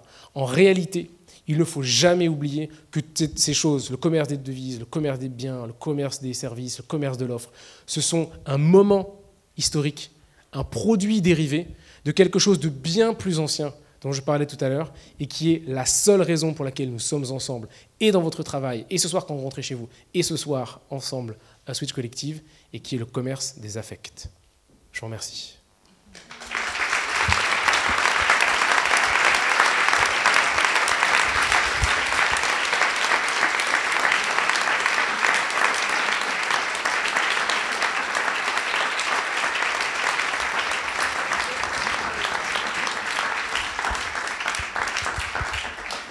Si vous avez des questions, on peut les faire comme ça ou après. C'est la même question que si vous me demandiez... la question que vous avez posée, c'est... je parlais de dissonance cognitive par avant. Est-ce que l'homme n'est pas, dans toutes ces périodes de civilisation, dans une situation de dissonance cognitive? C'est la même question que si vous me demandiez quel est le meilleur album de rock. Moi, je suis dans 79, donc pour moi, c'est OK Computer, parce que j'avais 18 ans quand Radiohead était un grand groupe. Si vous étiez né en 69, ce sera un autre groupe, etc., etc. Donc en fait, la question, c'est qu'est-ce qui fait contemporanéité? Qu'est-ce qui fait notre époque? La dissonance cognitive, c'est un moment important parce que c'est un moment dans lequel on s'approprie quelque chose, où on est confronté à une culture qui nous a été léguée, et du coup, qui n'est pas la nôtre, face à laquelle il faut prendre position. Et c'est extrêmement difficile d'accepter que tout a été fait par avant, par des gens, et que du coup, on n'a rien à faire. Parce que la question fondamentale, quand on a 20 ans, de se poser, c'est quelle est ma place dans le monde? Et c'est extrêmement compliqué de se rendre compte qu'il n'y a rien à faire. Ça marche très bien, tout est couvert, tout a été résolu, voilà, il n'y a plus rien à faire. Donc, jouis de la vie. En réalité, la vie est aussi une capacité de trouver des problèmes. Borges disait que d'ailleurs, il est beaucoup plus parfois important de trouver un nouveau problème que de trouver la solution à un vieux problème. Donc oui, j'irais même jusqu'à dire qu'il y a une fonction anthropologique de la dissonance cognitive. Elle alerte sur le fait qu'il y a une non... comment je pourrais dire ça? Il y a quelque chose dans le monde qui n'est pas complet, une non-complétude du monde. On est inassouvi par ce qui nous est donné. Par conséquent, on va rentrer dans une situation de crise ou de haute pression qui va nous permettre ou nous donner les moyens de nous affirmer, de construire ce qu'on est, de choisir quelque chose indépendamment de ce qui nous a été donné. Et votre question, elle est aussi ambiguë parce que ça veut dire que si tout ce qui nous a été donné était vraiment super, à ce moment-là, est-ce que pour devenir soi, on va être obligé, pour s'individuer, disait Jung, est-ce qu'on va être obligé de laisser de côté des cultures qui sont fonctionnelles? Et la réponse, tristement, est oui. C'est-à-dire qu'il y a, avec le bain, beaucoup de bébés qui partent, et il faut parfois, pour construire une génération, foutre à la poubelle des choses extraordinaires et merveilleuses qui, par avant, avaient été le fruit du travail de générations entières. Mais c'est ce qui fait justement qu'on peut habiter son époque. Donc ma réponse est oui, en cours. Une question épistémologique. Dans quelle mesure est-ce que les sociologues sont capables d'évaluer qu'il y a véritablement un changement, notamment un changement de pensée? Est-ce que c'est sur une question de masse et sur une question... Alors, je vais vous répondre par ce que disait le maître de mon maître. Gilbert Durand était contre les sociologies représentatives, parce qu'il disait qu'il y avait une capacité à la sociologie représentative à ce que les conséquences du travail soient exactement égales à la somme des hypothèses. 80% des gens qui sont parmi nous ce soir sont parmi nous. Voilà, super. Et où sont les 20% restants? Par contre, il y a 2% ce soir-là, ou 1%, ou je ne sais pas, qui n'ont pas pris une seule note, qui ont passé leur temps sur Snapchat. Par contre, sur Snapchat, ils ont publié des photos de trucs qui leur fait en fait un journal avec lesquels ils vont communiquer. Ça, c'est un phénomène de crête. Donc il appelle ça, Gilbert Durand, le phénomène de la chose saillante, une herméneutique de la chose saillante, donc une interprétation de la chose saillante. Une œuvre de la sociologie, il y a beaucoup de sociologie, elles sont pour toutes valables. Moi, je représente l'un des courants, et qui est très peu quantifié, disons, mais comme je fais aussi du développement collaboratif, je suis très attentif à la question de la data et la question du calcul notamment, et la programmation. C'est des choses qui me fascinent. Mais sur cette pan de la sociologie que je représente, on est beaucoup plus attentif à la question de la significativité qu'à la question de la représentativité. Et donc il faut être capable de voir les signaux faibles, les lieux dans lesquels il y a 2 moments de la journée où on voit un truc se reproduire qui n'est donc pas encore devenu un phénomène de masse et qui est une indication. Oh, je suis obligé de le dire. Gaston Bachelard disait « l'herbe, c'est la première volonté de la terre ». Ça veut dire que c'est là qu'il y aura un arbre. Donc il faut être capable de ne pas marcher dessus, mais de voir qu'il y a un truc qui pousse comme ça. Si je vous donne un exemple très bête, j'étais à New York, là encore une fois, il y a 2 semaines, un truc comme ça. Et sur les bike lanes, sur les pistes de vélo, vous avez des gens avec des trottinettes, des gens avec des skateboards, etc. Ce qui veut dire que ce qu'on a appelé par inertie une voie de vélo, parce qu'avant il y avait des voitures et puis il y avait des vélos à côté, est devenu maintenant une voie alternative, sur laquelle vous allez bientôt retrouver les monocycles et qui sait d'autres inventions. Quand vous voyez ça, vous vous rendez compte qu'il y a une transformation de la mobilité, de l'intermodalité et de la mobilité. Et si vous me demandez, oui, mais combien de pourcents de gens qui font du skateboard sont sur les bike lanes? Je ne sais pas, je n'ai pas fait d'enquête, de 1%, 2%. Alors, ce n'est pas représentatif, on ne peut pas dire que ça. Donc, au moment où vous sentez quelque chose, cette herméneutique, donc cette science de l'intuition, il y a un indice qu'il est nécessaire de creuser. Aujourd'hui, il faut sentir ce que le social veut dire. Et le courant que je représente et l'immense majorité des théories que je vous ai présentées ce soir, bien évidemment, ne sont pas de moi. Elles sont de gens qui ont travaillé longuement pendant longtemps pour faire passer cette histoire de la connaissance. Et beaucoup des choses dont on a parlé ont parfois 100 ans d'ancienneté. Mais il faut du temps pour percuter dans notre quotidienneté. C'est pour ça que parfois les sociologues font amende honorable et viennent comme ça, condescendent à parler. Et donc voilà, moi je suis heurté beaucoup à cette question. Il y a des gens qui me disent « oui, mais ce n'est pas représentatif ce que tu dis ». C'est-à-dire que tu ne peux pas prouver que ça existe et c'est un phénomène mineur. Et justement, au moment où on se dit « mais c'est parce que c'est un phénomène mineur et qu'il y a tellement d'énergie sociale dépensée qu'il y a quelque chose en gestation là, qu'il faut savoir lire ». Voilà. Et après, il faut avoir une humilité avec le fait que c'est un phénomène mineur, véritablement, en termes de représentativité. Absolument. En un mot, la question, c'est quand va-t-on disrupter l'éducation nationale mais... Absolument. Absolument. Mais je vais le dire en termes un peu marrants, mais chaque moment historique a un lieu de prédilection dans lequel le complot politique va se produire. Et tout le 19e siècle, une partie du 20e siècle, avait élu pour ce lieu-là le salon bourgeois. Vous savez, avec cette cuisine qui est à la fin du couloir, dans laquelle travaillent les gens, on a des gens, et dans lesquels la manipulation politique, la concertation interne va se passer autour de la table par des gens nantis. Et quand on se pose la question de ça, et donc ils vont produire la réforme sur la réforme, sur la réforme, sur la réforme, sur la réforme. Qu'est-ce qui serait aujourd'hui, et c'est, je le disais au début, j'ai la chance de diriger avec Vincenzo Susca, qui est prof à Médoconf à Montpellier, une revue qui s'appelle Les Cahiers européens de l'imaginaire. On s'est posé la question de l'année dernière, où est-ce que ça se passe maintenant? Comment est-ce qu'à force de répéter qu'on doit transformer, où est-ce que ça se passe? Et la réponse a été la rue.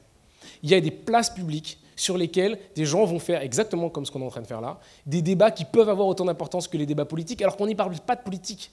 On y parle de la vie réelle, on y parle de réparer des trucs, on y parle de monter un projet associatif, on y parle de faire une marque d'alcool qui va revaloriser un territoire ultra-local et utiliser l'eau de la rivière pour faire en sorte que les communautés de Détroit, par exemple, ne périssent pas complètement, revaloriser le quartier, faire des tours à vélo, etc. Et ces actions, qui dans le fond, quand on y réfléchit, sont politiques, n'ont pas cet engagement politique, donc elles se dépolitisent. Et il me semble que pour l'éducation, c'est un peu la même chose, avec le fait qu'elles dépendent beaucoup du pouvoir politique. C'est-à-dire, je le disais tout à l'heure, j'ai beaucoup de chance, ma mère a été prof, et elle a vu ces transformations pendant 40 ans de carrière, j'imagine peut-être même plus, de désagrégation du corps enseignant par rapport à la nécessité d'enseigner quelque chose et le m'en foutisme total des étudiants. Et non pas parce qu'eux étaient abandonnés par la société, mais parce qu'on leur enseignait des trucs dont ils se foutaient royalement. Et d'une manière dont ils se foutaient royalement qui n'était pas en prise avec le monde. Avec des célèbres questions comme « ça sert à quoi que j'apprenne la trigonométrie, ça ne me servira pas dans ma vie », etc. Qui est une bêtise. On a toujours besoin de calculer l'angle d'une voiture. Bref. Mais donc, pour répondre à votre question, ça se passe dehors. Ça se passe dans la rue, ça se passe dans les Fab Labs, ça se passe ici, ça se passe dans les entreprises qui ont investi d'une grande vitalité, ça se passe dans des petits groupes d'apprentissage, ça se passe sur l'Internet, ça se passe partout, ça se passe plus dans le salon du 19e siècle. Et c'est là que l'éducation, d'une certaine manière, va se produire. Et je suis très attentif aussi quand on dit qu'il y a un abêtissement du niveau général de la population, qu'on arrête de lire, etc. Bon, je suis sociologue, donc on lit tout le temps des vieux bouquins, des trucs super chiants, mais on n'a jamais autant lu. Bien sûr, on lit des phrases très courtes, mais on est tout le temps pendu à son téléphone, on lit des phrases, on lit des trucs, on envoie, on écrit, etc. Des petites choses, mais le langage se transforme. Et c'est pas une tristesse. Là-dedans, il y a une aventure, il y a quelque chose d'extraordinaire. Il faut prendre pied. C'est-à-dire qu'il ne faut pas s'arc-bouter et... Absolument, le rapport à l'œuvre est totalement différent. Et cela dit, ce qui est problématique, c'est qu'elle devient collective, et non plus le travail de l'académie qui va être répété et récupéré par tous. Alors, faut-il jeter le bébé avec l'eau du bain? Comment réconcilier la génération X avec la génération Y? Et comment faire une entreprise vivable? Donc, 3 questions, je vous fais les 3 en 45 minutes. 1, il faut cesser de falloir. Il n'y a pas de bébé, il n'y a pas de bain, on va trouver quelque chose. On ne sait pas encore quoi, mais ça va marcher. Le social, ça marche toujours. 2, les entreprises seront vivables au moment où on aura appris, on leur aura enseigné ce que nous voulons faire dedans. À partir du moment où on n'a pas fait ça, on n'a pas trouvé le truc, on est tributaire de ce qui, par avant, avait été fait et le monde construit dans lequel on vit. Et ça, c'est extrêmement compliqué. Parce qu'on ne sait pas exactement ce qu'on veut, il y a déjà une structure et il faut vivre avec, il faut vivre dedans. Maintenant, il y a, vous savez, génération X, génération Y, si jamais j'arrive à faire passer cette idée ce soir, je pense que j'aurais gagné ma journée. Comment on sait qu'on a passé une bonne journée? Si j'arrive à faire passer cette idée que je vais te dire. Génération X, génération Y sont des poignées pour comprendre des choses qui, en fait, ont pas de... C'est une vue de l'esprit, il n'y a pas de génération X, il n'y a pas de génération Y. Il y a des raisons sensibles, des sensibilités à telle ou à telle chose. Il y a des gens qui ont 60 ans, qui sont beaucoup plus génération Y que les mecs qui en ont 34.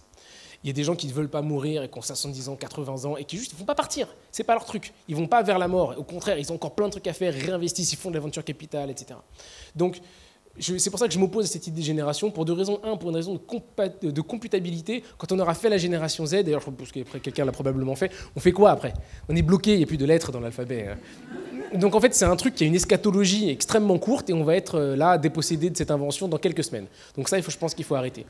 Ensuite, il y a une date de péremption sur cette idée-là. Et la deuxième, c'est parce qu'elle nous empêche de voir une chose qui est très importante, c'est qu'il ne s'agit pas de tranches d'époque, mais il s'agit, au-dessus de nous, de poules d'images, de piscines d'images, d'ensemble de représentations du monde, dans lesquelles nous avons tous le droit de puiser, et dans lesquelles parfois des acteurs de la société, de manière absolument incongrue, vont aller puiser. J'ai la chance de faire partie, d'avoir été plus ou moins accepté en marge d'une communauté qui me plaît beaucoup, qui sont les gens qui travaillent le vin, et qui appellent le vin nature, le vin vivant, vous pouvez appeler ça un peu comme vous voulez, qui font de l'agriculture biodynamique, qui vinifient selon les principes steinériens, etc. Des gens merveilleux, des pirates. Des gens merveilleux. Pirate, c'est marrant, on le disait tout à l'heure, pirate, c'est pyrène, c'est la porosité et c'est les stockades. Donc c'est-à-dire qu'on crée de l'espace à l'intérieur de là où on est sûr que ça va être, encore une fois, bien dit et ça ne changera pas. Et ces pirates-là, c'est des gens qui ont 20 ans, C'est des gens qui ont 30 ans, c'est des gens qui se cassent de la ville, qui vont aller planter du chenin dans les coteaux cadurciens, alors qu'en réalité là-bas il n'y avait que du Malbec qui poussait depuis 100 ans, et on s'en fout, je fais mon truc. Donc c'est des gens qui vont avoir cette déviance-là, mais qui n'est pas une affirmation politique, qui est juste de faire leur truc. Et ils ont 20 ans, et on n'imaginait pas qu'une vie allait pouvoir germer à l'intérieur de la question de l'agriculture, ou de l'agriculture vinicole, qui est hautement dominée par les grandes régions, Bordeaux et la Bourgogne. Et en fait, vous avez des jeunes qui vont faire ça. Pourquoi? On ne sait pas, voilà. Mais ça se passe là-bas. Donc là, il y a quelque chose d'intéressant. Vous voyez récupérer les valeurs de la terre par des gens qui sont des gens des vingtenaires, qui sont parfois pas digitalisés, ou qui n'ont pas envie d'iPhone, ou qui ont des vieux Nokia, machin, et qui vont aller travailler, se lever tôt le matin, faire pousser des trucs. Donc vous voyez, génération Y, génération Z, machin, là, il faut enlever tout ça. Il faut penser en termes de... J'aime beaucoup pas du tout, mais paradigme, on en parle souvent, il faut changer de paradigme. Comprendre ce que c'est que le paradigme d'une époque. Marx, il disait l'esprit. Il faut comprendre le principe, il disait, pardon, le principe d'une époque. Et Marx, il disait aussi ça, c'est pas l'époque qui fait principe, c'est le principe qui fait l'époque. Ça veut dire qu'on se lève le matin, on voit autour de nous un truc et on se dit « Ah, il faut que je mette un jean rouge ». Donc on va puiser dans ce que nous donne l'époque des manières de vivre. Et ça, indépendamment de l'âge. Il suffit de voyager un peu, d'aller traîner avec des gens qui ne sont pas de notre âge, qui ne sont pas de nos écoles, qui ne sont pas de notre culture, pour aller boire chez eux la culture qui va nous permettre d'arroser à côté et de faire pousser un pré. Comment relier en pointillé ce qui est le legs de la culture, le monde qu'on vous a légué et qui est en dévastation, qui est un monde dévasté, avec l'intuition, l'envie de faire et le sentiment qu'il y a des choses qui ne fonctionnent pas et qu'on voudrait changer. Oui, pour la blague, effectivement, Switch Collective, c'est l'une des choses qui essaye de faire exactement ça. Il n'y a pas de recette miracle. Mais dans le fond, il y a un truc important à se souvenir, c'est que ce qui n'appartient à personne vous appartient et que ce qui est à tout le monde, la res publica, chose publique, est à vous. Et donc vous avez une possibilité de rentrer de plein pied à l'intérieur de la chose publique, de l'entreprise, de la question du management, du discours public, etc. Pas nécessairement par l'engagement politique, mais par l'action, par ce que vous voulez faire, même par la réflexion. C'est-à-dire que vous pouvez très bien écrire des bouquins, participer, faire des forums, etc. Et vous pouvez aussi, voire vous devez, vous approprier des choses qui ont été laissées non prises en main par une collectivité qui ne la voit pas, en fait, qui n'est pas capable de la voir. Et c'est d'ailleurs ce deuxième point qui est en train d'être produit, c'est-à-dire que vous avez des gens qui ouvrent des sociétés en voyant tout simplement qu'il y a un besoin ici qui n'a pas été comblé, il y a une carence qui n'est ressentie que par ce groupe de la population. Les gens qui ont le pouvoir de résoudre les carences, donc généralement le pouvoir économique et d'investissement, ne le voient pas parce qu'ils n'en ont pas la culture. Et donc on va proposer une possibilité d'entreprise ou un projet d'entreprise. Et ça marche toujours très bien. Quand vous avez... Raconter une histoire très drôle. On rigolait tout à l'heure pendant que vous arriviez comme ça avec les filles. On se disait, mais qu'est-ce qui se passe ce soir? Il y a plein de gens, on ne savait pas. Et je leur disais, mais vous savez, c'est l'affordance. Ça veut dire que vous rencontrez un désir légitime. Et Béatrice me dit, mais on n'est pas responsable de ça. Bien sûr que si. C'est-à-dire qu'au contraire, maintenant, vous êtes responsable du fait que vous avez rencontré énormément de gens qui se posent la question de savoir comment vivre dans le monde dans lequel on vit. Et le fait d'être ici ce soir, c'est l'une des parties de la réponse de votre question.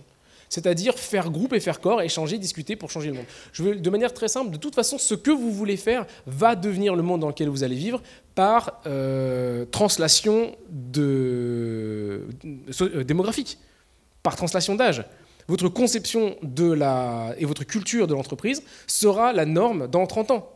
Donc la question n'est pas de se faire chier pendant 30 ans et de se réveiller un jour en disant « enfin, j'ai plus de CDI, etc. » La question est de savoir comment enseigner, mais dans le fond comme chez les Grecs, c'est-à-dire comment enseigner aux anciens la jeunesse, tout en se laissant compénétrer par ce qui, chez les anciens, était bon à garder. Et ça, c'est un joug, au sens de c'est un yoga. Ça, c'est une discipline dans laquelle il faut être capable de voir ce qui est bon, ne pas le jeter, etc. Et tous les jours, et tous les matins, et chacun d'entre vous, et aussi par un petit groupe avec des homes à la fin, etc. Donc là, effectivement, il y a un travail, oui, tout à fait.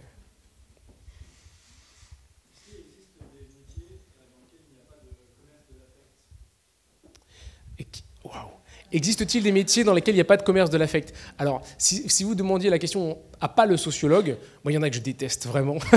Il y en a que je déteste, il y a des choses que je déteste. Si vous posez la question au sociologue, je suis obligé de vous répondre que non.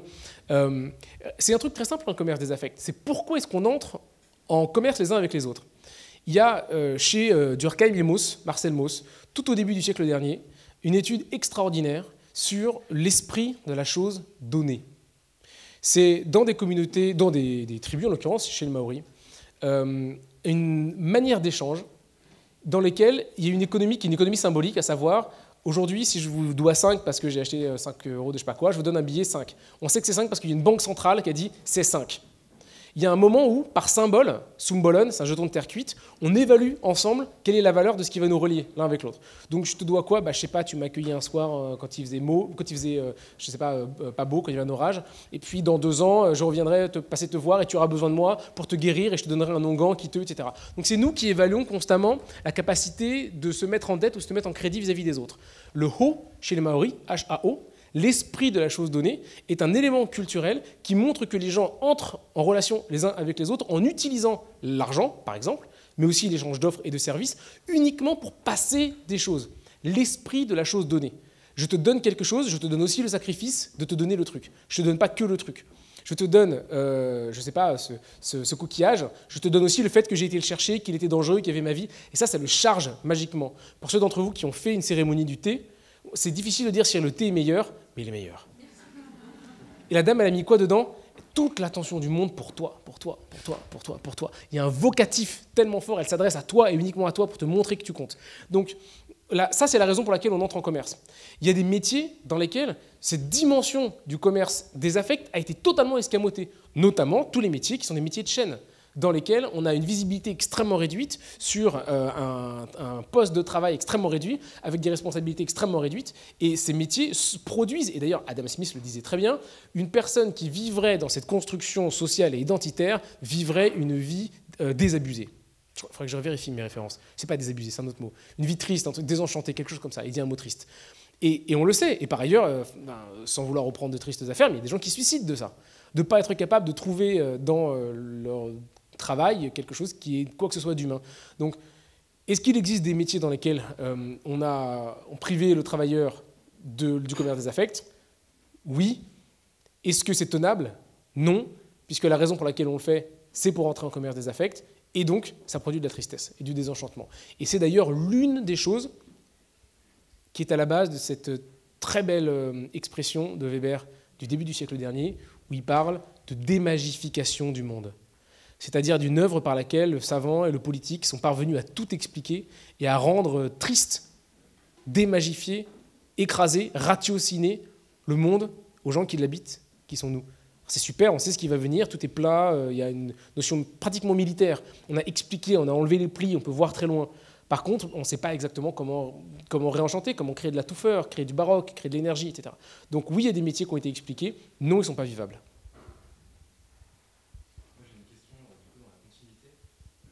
Vous venez de battre le record, je l'ai compté, vous venez de battre le record donc mondial de questions après présentation de tout l'ensemble de ma vie de sociologue. C'est vous. Je résume votre question. Est-ce que l'économie collaborative, c'est bien? Réponse oui. Non, mais je reviens sur ce que je disais tout à l'heure. Le Sumbolon, étymologiquement, c'est un jeton de terre cuite que les gens se passent sans être frappés. Il n'y a pas de monnaie centrale. Et ce que vous venez de dire sur l'économie collaborative, c'est exactement la même chose. Enfin, par ailleurs, je ne connais pas d'économie individuelle. Il y a peut-être une économie de la maison, mais l'économie, c'est un système de transaction dans lequel c'est génial ça. Il n'y a pas un truc, si on ne dit pas co-crowd, etc., qui est travail collaboratif. Tu fais quoi sinon tu travailles tout seul? Économie collaborative, tu t'échanges des trucs à toi-même. Tiens, je te donne 5, je te donne 2, je me suis arnaqué. Donc oui, l'économie, c'est collaboratif, mais je vois très bien ce que vous voulez dire. Mais c'est intéressant, mais mentalement, regardez comme on reconstruit des trucs qui existaient déjà et on rajoute un mot juste pour dire ce qu'on avait oublié que c'était. Donc dans cette économie collaborative, il y a le retour d'une chose fondamentale, c'est l'échange symbolique. Je te donne un truc, on ne sait pas ce que ça vaut. On verra, c'est à toi de me dire ce que ça vaut. Je t'achète un café, je ne sais même pas qui tu es le clochard qui va rentrer, demander s'il y a un café. Oui, je l'ai payé, je ne te verrai jamais, je ne te demanderai pas d'argent, je ne produis pas de la dette, je mets dans quelque chose qui deviendra autre chose et ça m'indiffère. Le quoi? Ça m'indiffère. Et si je te rencontre, tu me diras ce que c'est. Et là, peut-être on parlera. Et ça, c'est le propre des échanges humains, qui sont des échanges symboliques. Mais le symbole, ça fait peur, parce que ça ne se compromet pas, on ne peut pas le quantifier, c'est extrêmement complexe. Et souvenez-vous juste de ça, quand on dit « non mais c'est symbolique en français », ça veut dire que c'est pas vrai, c'est une poignée de main symbolique, il n'avait pas vraiment serré la main. C'est incroyable, non? Alors que justement, le symbole, c'est le propre de l'échange non qualifié. Donc la première chose qui est le premier geste des enfants. Qu'est-ce que fait un enfant? Il va vous prendre la poche comme ça, il va vous regarder, et vous sortir un petit caillou, et il va vous dire « tiens ». Et là, vous dites, non, mais c'est symbolique, il m'aime pas vraiment, il me donne un petit caillou qui n'a pas de temps. Il met tout dedans. Il vous donne le caillou, quoi. Donc l'économie collaborative, c'est ça. Vous avez des gens qui vont mettre au milieu de la table cette tessera, ce sumbolon, ce jeton de terre cuite qui n'est pas frappé, qui n'a pas de valeur centralisée et qui vous dit ce qui compte, c'est pas que je te donne et que tu me donnes, mais qu'ensemble on va évaluer la valeur de la relation. Peut-être pas maintenant, peut-être plus tard, peut-être demain. Et c'est cette évaluation que nous allons faire ensemble qui va produire la relation. Et donc l'échange est prétexte au social. Bien sûr, mais ça veut dire que si la question c'est attendu que la seule raison pour laquelle nous travaillons c'est le commerce des affects, pouvons-nous entrer dans un commerce des affects sans travail ? Ça veut dire que vous partez de la notion de travail comme étant un labor, donc du coup, ou un tripalium. C'est la croix, l'empalement, c'est compliqué. C'est ce que je disais tout à l'heure, une petite partie de la manière dont nous entrons en relation les uns avec les autres. Je pense que le travail il est nécessaire, mais au sens d'œuvre, c'est-à-dire au sens de faire quelque chose de ce qui nous est donné, du temps qui nous est donné, de l'espace qui nous est donné, de la ville, de la météorologie, des compétences, du savoir, de l'envie, de l'énergie qui à un moment donné va décliner. Donc en fait c'est cette conduite de l'homme, cette énergie libidinale, pas seulement en termes sexuels, mais une énergie de vie, une pulsion de vie, qui va nous conduire à faire quelque chose. On a rationalisé ce faire et on a construit l'idée que le travail n'était que ça. Et le travail, c'est aussi la mise au monde des femmes. Donc c'est pas forcément quelque chose de, c'est pas forcément le tripalium, c'est douloureux, mais c'est pas le tripalium non plus. Donc il y a dans la question un piège en fait, parce que si vous me demandez est-ce qu'on est obligé de travailler comme on travaille aujourd'hui, ma réponse est non, bien sûr. Il y a des centaines d'autres manières d'entrer en commerce avec les gens. Vous pouvez choisir avec qui vous travaillez, comment, à quel endroit, dans quelle mesure. Est-ce qu'avec ces autres manières, vous pouvez produire un commerce des affects plus fort ? La réponse est oui. Mais il y a un piège parce qu'il faut être capable de décloisonner le mot travail de ce que nous pensons il est aujourd'hui, à savoir pointer le matin, poinçonneur. Voilà. Donc pour moi, c'est ce piège qu'il faut lever. Un piège de la langue. Et on se fait, vous savez, la langue mère... Pour ceux d'entre vous qui parlent deux langues, vous le savez ça. La langue mère, elle a aussi quelque chose de la langue marâtre. C'est-à-dire qu'elle veut vous ramener dans son giron. Elle ne veut pas que vous partiez. Donc vous voyez le monde au travers des mots avec lesquels vous l'avez appris. En conséquence de quoi, quand on entend travail, on n'arrive pas à penser à... En fait, j'ai parlé pour rien, mais tout ce que je disais depuis tout à l'heure, c'est-à-dire, c'est pas que ça le travail. Il y a beaucoup d'autres formes de travail. Il y a un labor, mais il y a aussi une œuvre, il y a beaucoup de choses, on peut mettre des choses dedans. Pas que le tripalium. Si vous me dites, est-ce que pour faire du commerce des affects, on est obligé de passer par le tripalium ? La réponse est non. Dans quelle mesure, quelle est la différence entre nos générations et les générations passées ? Quelles sont les spécificités de ce que nous avons par rapport aux générations passées ? Et est-ce que la quête du sens, c'est quelque chose qui est nouveau chez nous ? C'est une question très complexe, je vais essayer d'y répondre en deux temps. D'abord une manière un petit peu ironique, puis ensuite peut-être quelque chose d'un petit peu moins ironique, mais la spécificité inaliénable de notre génération, c'est que c'est celle qui est juste après celle d'avant. Et ça, on ne pourra jamais nous l'enlever. Ça veut dire que c'est nous maintenant. On est contemporains, on a une emprise sur le monde. Et comme je le disais tout à l'heure, moi j'ai le meilleur album du meilleur groupe de rock du monde, et puis les générations d'après on en a un autre, et puis les générations d'avant en ont un autre. C'est-à-dire qu'on rentre dans un moment de synchronie avec son histoire, et il faut apprendre à être un bon contemporain, à jouer avec les cartes qui sont les nôtres. Donc c'est bête à dire, mais c'est vrai. C'est-à-dire que c'est notre moment, c'est à nous, on doit faire les choses. Bon, ça c'était la manière un peu ironique. Maintenant, est-ce qu'il y a quelque chose qui nous spécifie dans la manière dont nous avons grandi et la culture qui est la nôtre ? Je vous propose une hypothèse. C'est vraiment à titre hypothétique. Il me semblerait que nous avons hérité... Qu'est-ce que c'est qu'une culture ? Une culture, c'est quelque chose qui s'insère dans un paysage et soudain, il reste. Donc d'un côté, il faut faire avec, le truc il est là, et d'un autre côté, il faut le faire grandir et on a une participation dessus, un trajectif. On apprend et puis on la change. Il me semblerait que la culture dont nous avons hérité est intolérable. Il y a eu une dévastation du monde qui s'est perpétrée, à titre scientifique ou pas. C'est-à-dire qu'on peut très bien dire qu'il n'y a pas eu de dévastation du monde, mais il est ressenti, nous avons cet imaginaire qu'on nous a laissé un monde dévasté. Ce monde démagifié dont parlait Weber. C'est-à-dire un monde dont on a ôté toute l'humanité, un monde très kafkaïen dans lequel, vous savez, les marasmes incroyables de l'administration, etc. Donc un monde qui est parvenu à nous rendre inhabitable la quotidienneté. Et en réaction à ce monde-là, il y a une espèce de pulsion de vie qui va rejeter de manière très forte ce qu'avaient été les enseignements par avant et avoir envie de construire son truc avec même, je le dis, j'aurais peut-être pas le dire, mais il y a une hargne contre ce qu'on nous a laissé et parfois il y a une fierté dont on ne devrait pas se targuer. C'est-à-dire que, oui, mais vous savez, nous, on a inventé le machin, les smileys, vous avez rien compris avant les smileys, les émoticônes, c'est un grand truc quand même, etc. C'est important parce que c'est des mécanismes d'appropriation de l'époque. Mais c'est aussi une manière de repousser ce qui avait été fait par avant. Dans le vin nature, c'est la même chose. On repousse tout ce qui a été l'agriculture conventionnelle. Et de manière parfois un peu violente, parfois pas forcément bête, mais en tout cas extrêmement vindicative. Donc, je dirais ça. La spécificité de notre génération, de nos générations, c'est d'avoir hérité d'un monde dévasté et d'essayer de reprendre pied dans une socialité qui ressemblerait à quelque chose dans lequel on voudrait vivre. Et pour ça, on va sortir, on va faire du ci, on va faire du ça, du collaboratif, du machin, du truc. Donc l'obnubilation qui est la nôtre, c'est de se battre contre l'individualisation qui avait été celle de la société moderne, à savoir individu, je le disais tout à l'heure, quelque chose qu'on ne peut plus diviser, donc l'atome social, pour refaire du lien. Et c'est pour ça que l'un des mantras, l'une des litanies de notre époque, c'est le co, c'est le crowd, c'est la question de la relation, c'est la question de l'expérience, etc., etc. Donc refaire du lien, refaire du contact. Voilà. Merci Mickaël. Bravo.